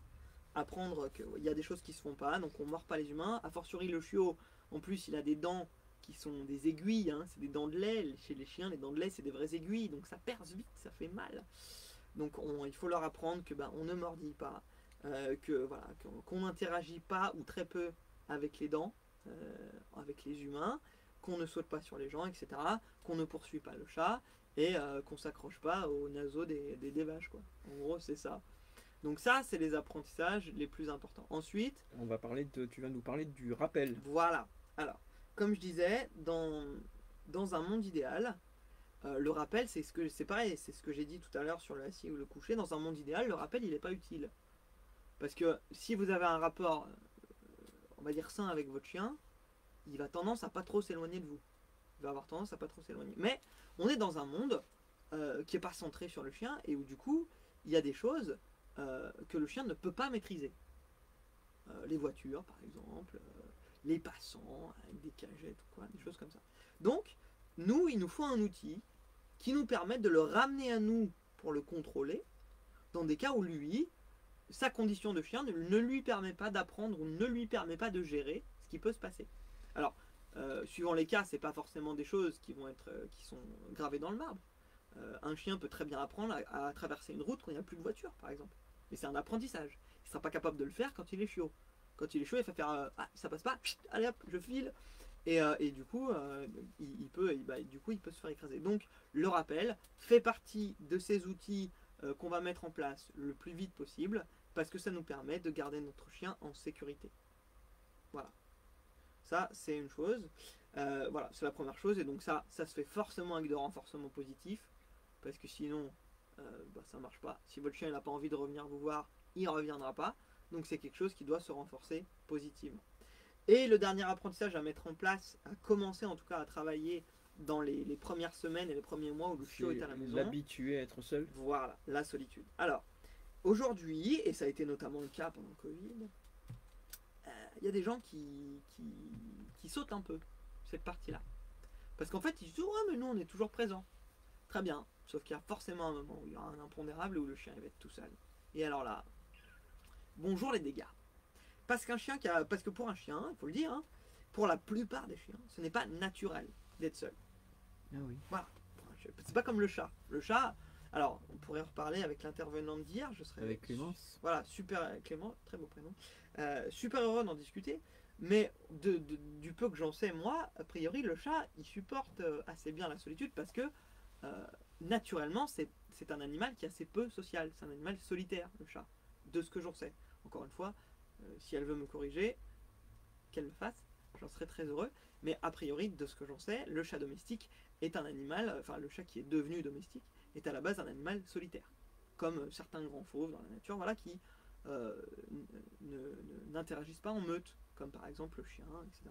Donc, le chat, il a des facilités, lui, à gérer une certaine forme de solitude. Alors que le chien, non. Le chien, c'est un animal social. C'est une des composantes, si c'est pas la composante principale qui fait que c'est devenu un animal domestique, c'est qu'il a besoin d'être entouré. Il a besoin d'être dans un groupe social. C'est ça qui fait qu'il s'est intégré avec nous, parce que nous, on fonctionne en groupe social, lui aussi, donc ça match. Okay, donc pour un chien, c'est pas naturel d'être seul. Donc ça s'apprend. Parce que malheureusement, la plupart d'entre nous, on a des horaires de bureau où on part le matin entre 7 et 8 heures le soir et on revient le soir entre 18 et 19. Ce qui veut dire que le chien, il est tout seul quasiment 10 heures dans la journée, la plupart du temps. Alors comme je disais, aujourd'hui, les mœurs se changent, il y a du télétravail, donc c'est vrai qu'il y a des choses un petit peu qui se règlent. Donc moi, ce que je préconise à mes clients, c'est de viser au moins une demi-journée d'absence. Et pour ça, en fait, il faut commencer artificiellement à faire des toutes petites absences. Où on va tout simplement s'absenter au départ 10 secondes, 20 secondes, 30 secondes, 1 minute, 2 minutes, 5 minutes, etc. Et en fait, à chaque fois qu'on va s'absenter, on va laisser au chien quelque chose de très positif. Par exemple, des aménagements masticatoires. Hein. Des choses que notamment on peut trouver chez Jacques Edely, hein, comme les sabots de veau, comme les oreilles. Voilà. La partie mastication, voilà, ce genre de choses. Ce sont de grosses ventes voilà. Pour les chiots ou pour les chiens, pour les voilà. occuper. Oui. Alors ce soir, pour le coup, la partie mastication, elle nous intéresse dans un second temps. Là, ce qui nous intéresse, c'est surtout le fait que l'objet soit très appétant et soit perçu comme quelque chose de très plaisant par le chien. Parce que l'idée, c'est que le chien comprenne que quand on s'absente, en fait, il a un cadeau. Voilà, c'est Noël. Donc à un moment, il va vous dire, bah, allez, va-t'en toi, donne-moi un cadeau. Voilà, l'idée, c'est qu'en fait, désactiver cette angoisse qui est inhérente au fait de s'absenter, pour que ce soit remplacé par un sentiment de, ah, super, il s'en va, moi je vais avoir un cadeau, c'est chouette. Et donc c'est ça l'idée. Et ensuite, en fait, progressivement, on va augmenter la durée. Augmenter. Donc, en fonction de comment c'est géré, ça peut très bien se passer. Et puis des fois, quand même moi, hein, j'étais sujet à ça, mon chien est arrivé, je suis resté une semaine avec lui, et puis la semaine d'après, j'étais absent 8 heures par jour. Le chien, il ne l'a pas bien vécu. C'est obligé. Donc lui, l'apprentissage de la solitude, ça a mis du temps. Et ça a entraîné des dégradations. Donc c'est ça qu'il faut bien voir. Si vous devez faire des efforts, c'est à ce moment-là. C'est vraiment, s'il y a un moment où vous devez concentrer vos efforts sur votre chien, c'est à ce moment-là. Parce que si tous ces petits points-là dont on vient de parler sont validés, si votre chien il sait pas faire assis ou couché, à côté de ça, c'est pas grave. Parce que ça veut dire qu'il agresse pas les gens, qu'il revient quand vous l'appelez, et qu'il peut rester tout seul. Et ça, en fait, c'est les problématiques qui vont vous causer le plus de problèmes dans votre vie de propriétaire de chien, ce sont celles-là. Notamment parce qu'un chien qui est stressé quand son maître s'en va, il dégrade. Et les dégradations peuvent se monter à plusieurs milliers d'euros. Ça fait jamais plaisir quand on rentre du boulot. Donc voilà, l'idée, ça va être ça. Vraiment, d'accentuer ces points-là dans les premiers mois de la vie du chien. Et une fois que ça c'est validé, de toute façon ce ne sera pas quelque chose qu'il va falloir lâcher, hein. Ça va s'entretenir, notamment parce qu'après il y a l'adolescence qui va arriver où le chien il va pousser un peu les barrières, hein, pour dire dis donc, peut-être je fais ce que je veux. On lui expliquera que bah non, hein, les règles elles sont toujours là, que le cadre il va rester, mais on va continuer à être dans du renforcement positif pour que ce soit cool pour lui, mais qu'il garde ses acquis. Voilà, qu'on aura eu quand il était chiot. Et puis, ça, sur l'apprentissage, ça va être à peu près, en tout cas, voilà, les choses sur lesquelles vraiment il faut vous concentrer à mettre en place, ce sont vraiment celles-là.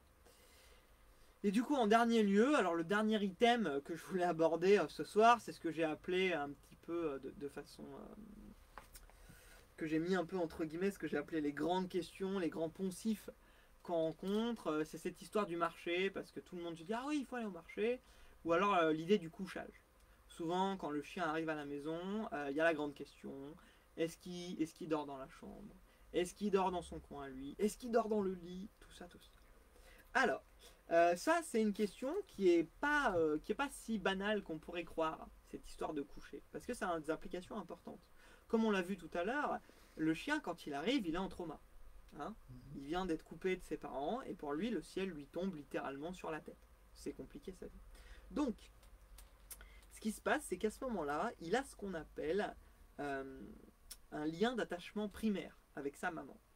Ça veut dire quoi? Le lien d'attachement primaire, ça veut dire qu'en fait, la maman, c'est le centre de son univers. C'est son lieu de sécurité. C'est ce qui lui permet d'être stable, d'avoir ce qu'on appelle une homéostasie. C'est-à-dire qu'il y a un équilibre interne, il n'est pas en stress. Donc, il est en capacité d'intégrer et d'appréhender son environnement. Et si cet être de référence n'est plus là, il est énormément stressé parce qu'il craint pour sa vie. Donc, du coup, il n'est plus du tout en état de gérer son environnement. D'accord? Donc, ça, il l'a avec sa maman. Et ce lien d'attachement primaire, il est censé durer à peu près jusqu'à 6 mois. Là, il va se rompre, puisque du coup, le chien part. Donc, il doit se recréer. Et en fait, c'est là où on a un choix. Soit, on va choisir de faire dormir le chien dans la chambre, ou même dans le lit avec nous, et ça va faciliter la recréation de ce lien d'attachement primaire. Mais du coup, il faudra continuer tout le temps. Alors, j'y arrive. Donc ce lien d'attachement primaire, il va être très utile au début parce qu'il va permettre au chien de se rassurer très fort. Et donc ça va lui permettre d'être un petit peu plus rapide dans ses apprentissages et dans le fait que ça se passe bien pour lui. Okay? Donc là-dessus, il va accélérer un petit peu. Par contre, ce qui se passe chez les chiens naturellement, c'est qu'au bout d'un moment, ce lien d'attachement primaire, il doit se rompre. Parce que c'est pas sain pour le chien d'être hyper attaché à une personne. Et quand il n'est pas rompu, ça donne ce qu'on appelle de l'anxiété de séparation avec hyper attachement. Ou comme on dit nous, avec non-rupture du lien d'attachement primaire. Et ça, c'est des chiens qui sont complètement incapables d'être tout seuls, qui en fait sont restés chiots dans leur tête, même s'ils ont 6, 8, 10, 12 mois, et qui vont être en panique complète quand leur propriétaire s'en va. Donc ça va se traduire par des vocalises, par de la salivation très intense, et par des destructions énormes. Donc ce lien, il doit se rompre, parce que naturellement, il se rompt. Et comment ça se passe? C'est la maman qui s'en occupe. En fait, ce qui se passe, c'est qu'à partir de 6 mois, les chiennes de la portée vont commencer à avoir des premières chaleurs très très timides. Et donc, par souci, on va dire, d'éviter tout accouplement indésirable, parce qu'à ce moment-là, la chienne, elle n'est pas du tout mature, hein, la mère va en fait empêcher ses fils de dormir avec ses filles. Donc elle va les éloigner du couchage. Et donc ce lien d'attachement primaire qui est sur la maman, à ce moment-là, il va se rompre. Et il va se recréer sur le groupe. Et où là, du coup, il devient un lien d'attachement d'adulte. Et où le chien, du coup, va progresser. Parce qu'il ne va plus être lié exclusivement à un être en particulier. Il va être lié à un groupe social. Et donc c'est ça qui va lui permettre de mûrir en tant que chien. D'accord? Donc, ce qui se passe, c'est que quand le chien arrive à la maison et qu'on le fait dormir avec nous de façon très très proche, et bien, a priori, ce lien d'attachement primaire va se recréer sur une des deux personnes qui dort dans le lit. Ou après, la plupart du temps, si on a déjà un chien à la maison, le lien d'attachement primaire va avoir tendance à se recréer sur le chien, puisque du coup, le chien est quand même une cible beaucoup plus privilégiée pour la recréation d'un lien d'attachement primaire qu'un humain. D'accord.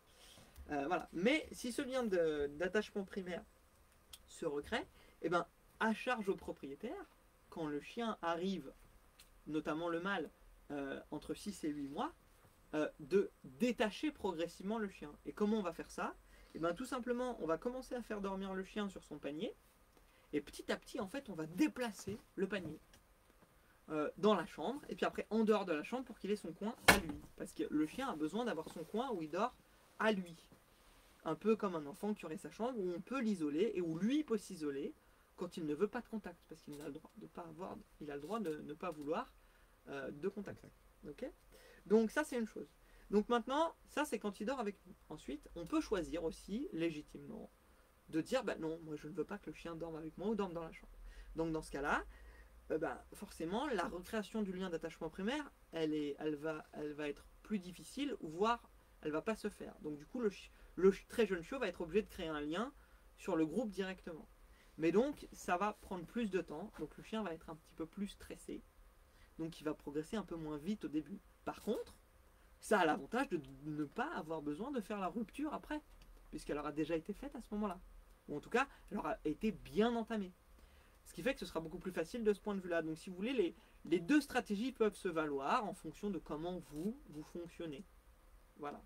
Moi, par exemple, en ce qui me concerne, moi j'ai choisi de prendre le chien avec moi quand il était très jeune. Et il se trouve que comme le mien, il n'est pas très câlin, le lien, c'est lui qui l'a rompu tout seul. Hein. Il est allé, il m'a dit non, mais moi je veux bien dormir là-bas dans mon panier. Et hop. Donc au bout de 3 semaines, il s'est barré tout seul. Donc c'est vrai que pour le coup, en ce qui concerne ce chien-là, j'ai pas eu énormément d'efforts à faire. Mais le chien d'avant, lui, il avait besoin d'être très très proche. Et on l'a détaché petit à petit. Voilà. Donc ça dépend aussi des chiens. Pas tous égaux, ils sont pas tous égaux là-dessus. Mais voilà pour cette fameuse question du couchage qui souvent turlupine beaucoup les propriétaires, mais à ce qui dort. Parce qu'il y a aussi, alors il y a la fameuse question des aboiements. C'est qu'au départ, le chien, le chiot, quand il est tout seul, surtout la première nuit, comme je l'ai dit, il est complètement traumatisé, il va aboyer. Il va aboyer, il pleure. Hein. C'est terrible ce qui lui arrive, il faut bien se mettre ça en tête. Donc forcément, eh bien, on va avoir du bruit au début. Donc c'est sûr que la chose la plus simple à faire pour qu'il se taise, c'est de le prendre avec nous, parce que du coup là, il ne sera pas tout seul. Et si effectivement on veut être absolument ferme sur le fait qu'il ne dorme pas avec ses propriétaires, ni dans le lit, ni dans la chambre, eh ben on s'achète des boules caisses, parce qu'il va pleurer. Voilà, il va pleurer, c'est normal, c'est pas la peine de l'engueuler, parce que de toute façon, ça sert à rien. Si vous l'engueulez, lui il va juste dire que ça marche quand il pleure, parce que ça vous fait réagir. Donc c'est la dernière chose à faire. Donc si votre stratégie, quand vous avez un chiot, c'est de vous dire, bah moi je veux pas qu'il dorme avec moi, vous avez le droit. Par contre, assumez jusqu'au bout et achetez-vous les boules caisses, parce que ça va pleurer la première nuit. Alors, des fois ça pleure pas, ou il pleut, tant mieux, mais des fois ça pleure beaucoup. Donc alors, il faut l'assumer. Donc maintenant tu vas nous parler du marché. Oui, alors parce que c'est le deuxième grand poncif qu'on a, parce que souvent on dit ah mais il faut les amener au marché. Pourquoi on dit ça? Alors à la base, ça part plutôt d'une bonne idée. Ça part de cette idée qu'on avait beaucoup exprimée au début, que le chien il faut qu'il ait des expériences très diverses pour pouvoir appréhender son environnement. Et il se trouve qu'au marché, il y a un melting pot de personnes, de chiens différents, etc. Voilà. Alors c'est ce que le vétérinaire, lui, vous déconseillerait au maximum. Parce qu'il y a des chiens partout. Et donc, niveau sanitaire, c'est un risque. Hein, puisque peut-être on croise un chien qui n'est pas traité et qui transmet une maladie, capoute le chiot.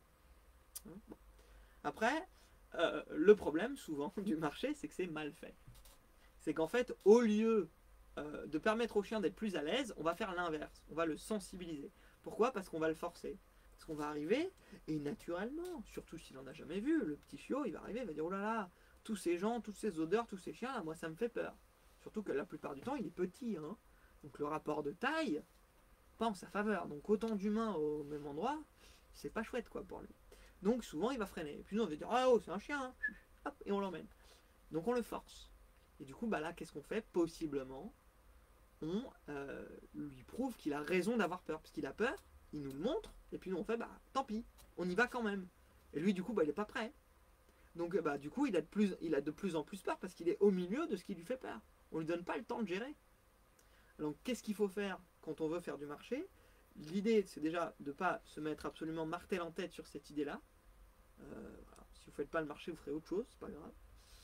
Et si vous voulez vraiment le faire, très bien, mais faites-le correctement. Donc c'est-à-dire observez votre chiot. Vous allez au marché, déjà vous ne vous garez pas juste à côté, vous êtes directement dedans, vous vous garez plus loin, et vous vous donnez au moins, je sais pas, 30-40 mètres pour approcher du marché. Et quand vous êtes à 30 mètres, bah, si le chien il fait comme si de rien n'était, on continue. Si on est à 20 mètres comme si de rien n'était, on continue. On est à 10 mètres comme si de rien n'était, parfait, on continue. On est à 5 mètres, on voit que le chien fait oh oh, peut-être je suis pas. Oh. Qu'est-ce qu'on fait? On attend. On attend, on regarde ce qu'il fait. Si on voit qu'il recule, ben on recule avec lui, jusqu'à ce qu'il arrive à se mettre dans une zone où il est à l'aise pour observer ce qui se passe. Et une fois qu'il observe ce qui se passe, et qu'on voit qu'il est un peu plus à l'aise, on voit s'il a envie d'aller voir. Et s'il a envie d'aller voir, on l'accompagne. Et s'il n'a pas tout de suite envie d'aller voir, et ben on attend. Et si ça fait un bon moment qu'on attend, on incite un petit peu vers le marché pour voir s'il accepte. S'il accepte, on continue. S'il accepte pas, on s'arrête. Et donc il faut se mettre en tête que peut-être, suivant les chiens, les premiers jours, on n'ira pas au marché. Donc il ne faut pas se dire, tiens, je viens d'avoir un chiot, je vais aller faire les courses au marché. Non, vous mandatez quelqu'un pour être sûr que cette personne-là, elle pourra faire les courses, et vous vous occupez du chiot. Au départ, on ne peut pas faire le marché et le chiot en même temps. On fait le chiot, et une fois que le chiot il a bien appris, après on pourra faire son marché avec son chien. Il n'y aura aucun problème. Mais au départ, il faut s'occuper du chiot. On ne peut pas faire les deux choses en même temps. Alors, personnellement, ça ne me viendrait pas l'idée d'aller faire le marché avec mon chiot. D'autant plus si je prends le marché, par exemple, de Jean Massé, là, à Lyon 7, qui est juste à côté, il y a beaucoup de monde, on n'arrive pas à se frayer un chemin. Parce que toi, tu as un chien qui est petit. Donc tu te dis, il va se faire marcher dessus à tous les coins de rue. Voilà. Donc alors Voilà. que quand on est propriétaire, un chiot, de toute façon, c'est petit. Mais t'imagines bien que pour les gens comme moi, par exemple, les bergers allemands, on n'est pas là à se dire, ah, il va se faire marcher dessus, le pauvre. Allez, oh, c'est un grand garçon, hein. Allez, on l'emmène. Et donc, il y a beaucoup de gens qui réagissent comme ça. Je préférerais amener mon chien soit dans un parc pour voir d'autres chiens, mais sinon, pour moi, l'idéal, ce serait l'amener dans un club canin. Ah, alors, l'école des chiots, par exemple. Oui, alors ça, tu as raison d'en parler. Les clubs canins. Alors, le problème des clubs canins, c'est que faut séparer le bon grain de l'ivraie, quoi. Oui, certainement. Alors, il y a aujourd'hui beaucoup de clubs canins qui sont des clubs associatifs, donc qui ont l'avantage, on va dire, d'être pas chers. Et la plupart du temps, ils sont quand même sur une éducation classique. Où, bon, c'est pas toujours top ce qui est fait avec les chiens. Alors, je ne parle pas d'éducation dans un club canin. Moi, je parle d'aller dans un club canin pour faire de l'agility, par exemple. Ah oui, mais là, ça, c'est quand le chiot, c'est plus un chiot. Donc, du coup, ça rentre pas alors, moi, avant de faire l'agility, moi, j'ai mené mon chien en tant que chiot. Donc, mon chiot, je l'ai mené à l'école des chiots. Ben voilà, mais ça, c'est de l'éducation, du coup.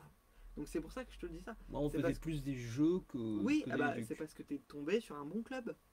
Parce qu'il y a des clubs. Alors, aujourd'hui, j'espère de moins en moins. Mais il y a des clubs où chiot pas chiot, le chien il commence avec un collier étranglaire et on dit hop, maintenant on va faire assis debout couché. Alors que c'est pas du tout ça dont il a besoin. Non. Moi je suis allé dans un club justement associatif, classique, où pareil on payait pas cher l'année, mais où effectivement il y avait une très bonne école du chiot. Donc on arrivait, on les laissait interagir entre chiots. Voilà. Quand ça dégénérait un petit peu, on reprenait. Et puis on faisait justement ce travail dont j'ai parlé un petit peu sur l'éleveur, c'est-à-dire qu'on les mettait dans des situations avec des textures différentes, avec des trucs, par exemple des espèces de jeux de boules un peu, comme on voit pour les enfants, je sais pas s'il y en a qui voient, mais vous savez, des espèces de piscine à balles là. Oui. Voilà, ce genre de chien, parce que justement ça leur apprend à faire de la proprioception, à gérer des environnements un peu tangents comme ça.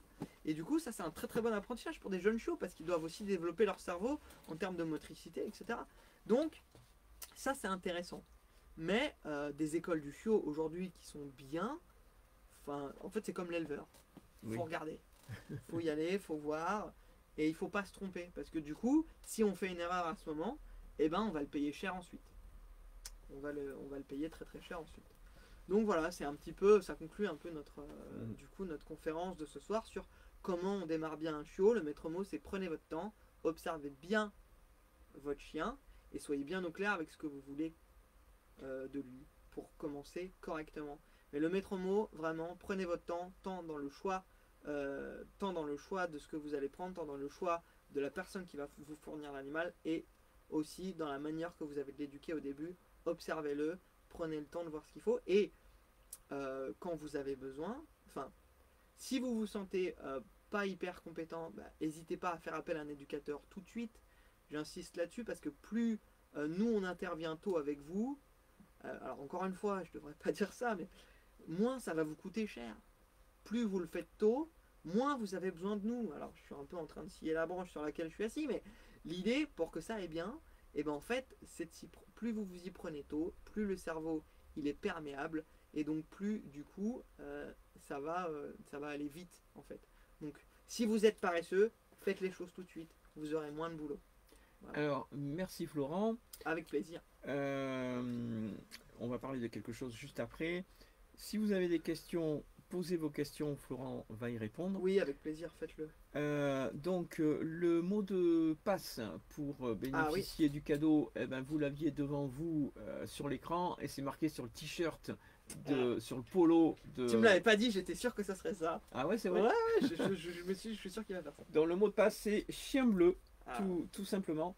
Mais voilà, il suffira de venir en boutique et vous aurez droit à un jouet ou une mastication, on choisira ensemble pour votre chiot, pour tous les participants, ou même ceux qui sont en replay, qui pourront venir. Après, c'est toi qui définiras la date, j'imagine. Voilà. Parce que, si c'est dans un an, ça compte moins. Voilà, non, mais c'est au moins tout le mois d'avril. Ouais. Voilà, s'il y a des retardataires, c'est pas dramatique non Allez. plus. J'aimerais quand même que tu nous parles un peu de WheezyDog. C'est le réseau social, c'est le Facebook des animaux. Je l'ai évoqué tout à l'heure. Alors WheezyDog, c'est surtout concentré sur les chiens. Et en fait, c'est un réseau social où vous pouvez échanger avec des propriétaires de chiens, avec des éducateurs, et où vous allez trouver notamment beaucoup de fiches de race et aussi de fiches informatives sur les sports canins, sur les parcours administratifs, par exemple, quand on a un chien de catégorie. On n'a pas évoqué ça aujourd'hui parce que c'est un cas particulier. Si vous avez des questions là-dessus, n'hésitez pas. Mais voilà, donc il y a beaucoup d'infos en fait utiles aux propriétaires de chiens.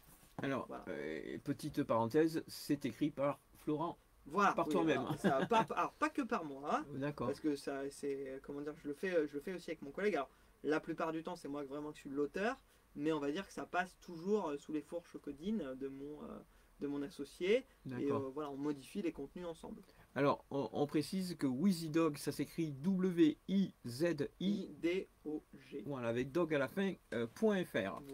Voilà, et c'est gratuit. C'est gratuit, tout à fait. C'est gratuit. Alors après, il y a aussi des abonnements premium.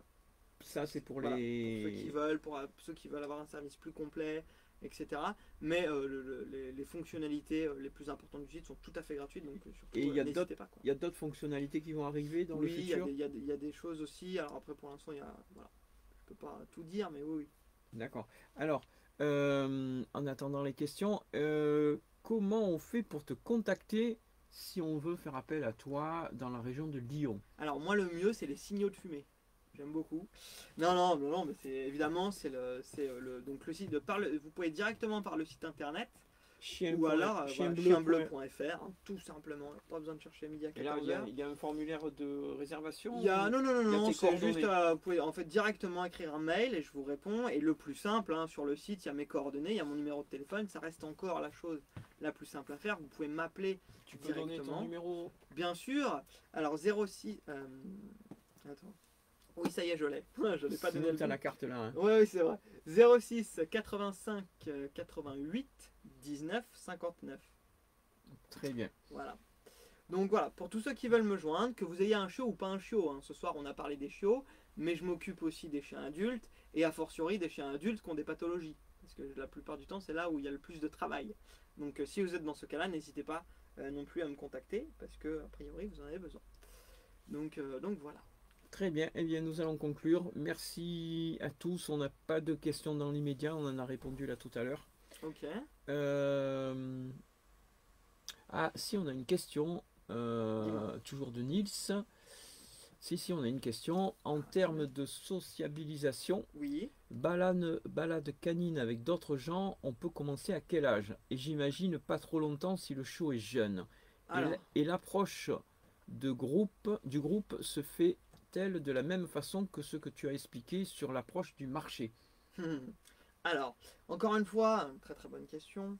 Euh, alors, il a tout à fait raison de la poser. Alors, à quel âge on peut commencer? À l'âge où le chien il a terminé ses vaccinations. Parce que c'est ce qu'on va demander. C'est ce qu'on va demander au chiot, c'est que il faut qu'aucun chien ne soit en danger d'attraper une maladie quand il est en balade collective. Donc nous, moi avec des collègues à moi, on propose des services de balade collective et effectivement c'est ouvert aux chiens, alors moi dans mon cas en tout cas, euh, pardon, aux chiens qui sont donc en contrat avec moi. C'est quelque chose qu'on peut commencer dès que le chien a fini dès que le chien a fini ses vaccinations et si les propriétaires sont motivés. Et en fait, ça va se faire dans un cadre où en fait il y a des éducateurs, les chiens sont en longe et où on va contrôler à tout moment ce qui va se passer. Ce qui fait qu'en fait le chiot n'est pas en danger et au contraire, on va justement s'assurer qu'il ait des contacts canins intéressants, qui lui apprennent des choses et qui lui permettent de mieux évoluer dans son parcours de chien. Alors, on a deux autres questions. Donc, c'est vrai que je voulais te poser moi aussi cette question. Tu as parlé de mastication, Oui, mais tu n'as pas parlé de jouet. Donc, la question, c'est vrai que je n'ai pas parlé des jouets. voilà. Donc, la friandise de mastication pour la phase d'apprentissage de la solitude, est-ce qu'on peut s'en passer à terme ou chez certains chiens, ce sera nécessaire à vie? Et si c'est nécessaire à vie, est-ce que ça peut être remplacé par un jouet éventuellement ou autre chose pour alterner? D'accord. C'est Nils qui pose la Oui. question? Ok. Alors, bonne question aussi. Normalement, si c'est bien fait, le chien, il apprend en fait. Il est censé apprendre à ne rien faire. Et c'est plus difficile chez certaines races que chez d'autres. Mais dans l'idée, n'importe quel chien est capable d'apprendre à faire rien. Donc normalement, la mastication, au bout d'un moment, on peut s'en passer. Ou la Voilà. diminuer. Alors après, de toute façon, c'est toujours la même chose. On prend, on diminue progressivement et on voit jusqu'à quel stade on est capable d'arriver en termes d'absence de stimulation quand on part. Alors, Donc, une autre question, si on prend le chien dans la chambre ou dans le lit, ouais, dans un premier temps, ouais, et qu'on fait la séparation plus tard, ouais. est-ce qu'elle est plus facile à vivre pour le chien et de ce fait, on peut éviter aboiement et pleurs? Oui, Ou alors, on oui. peut s'attendre à les avoir dans les deux cas? Alors, on peut s'attendre à avoir un chien on peut s'attendre à une forme de détresse émotionnelle quand de toute façon on fait la séparation, parce que c'est le but, hein, c'est de couper le cordon, donc forcément le chien ça va pas lui plaire. Mais normalement, à l'âge qu'il a, il est beaucoup plus en capacité de gérer que quand il est jeune. Donc dans la théorie, non, il devrait y avoir moins d'aboiements, ça devrait être moins difficile, et puis surtout, à l'âge qu'il aura, on aura beaucoup d'autres moyens de compenser pour cette espèce de manque affectif, c'est-à-dire qu'on va se rattraper en journée. Donc normalement, ça doit mieux se passer dans ce sens-là, quand la séparation arrive plus tard. Comme je l'ai dit, par exemple, sur mon berger allemand, c'est lui, il l'a fait tout seul, quoi. Hein. J'ai même pas besoin de lui demander. Donc, donc voilà. Après, c'est chacun, c'est en fonction du chien, c'est en fonction des gens, du relationnel qu'on a bâti avec l'animal. Eh bien, super, merci Florent.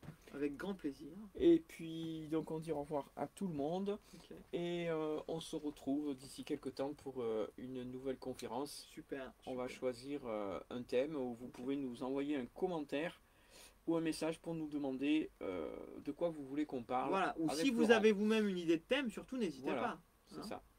Il faut demander parce que moi je suis ouvert sur tout. Sur Instagram, c'est bon, ils n'ont plus de questions non plus. Non. Ok. Et ben on les remercie du coup d'être venus. Voilà, donc on va couper Instagram et on va couper Facebook. Et on dit au revoir à Nice sur Facebook. Voilà. Merci de l'interaction. Merci Nils d'avoir posé des questions. Et merci, moi. Nice te remercie beaucoup pour cette conférence très intéressante. Ah, ok. Effectivement, elle est chaque fois intéressante. Ouais, bah, c'est gentil, merci beaucoup. Allez, bonne soirée. Ciao, ciao. À bientôt tout le monde pour une prochaine.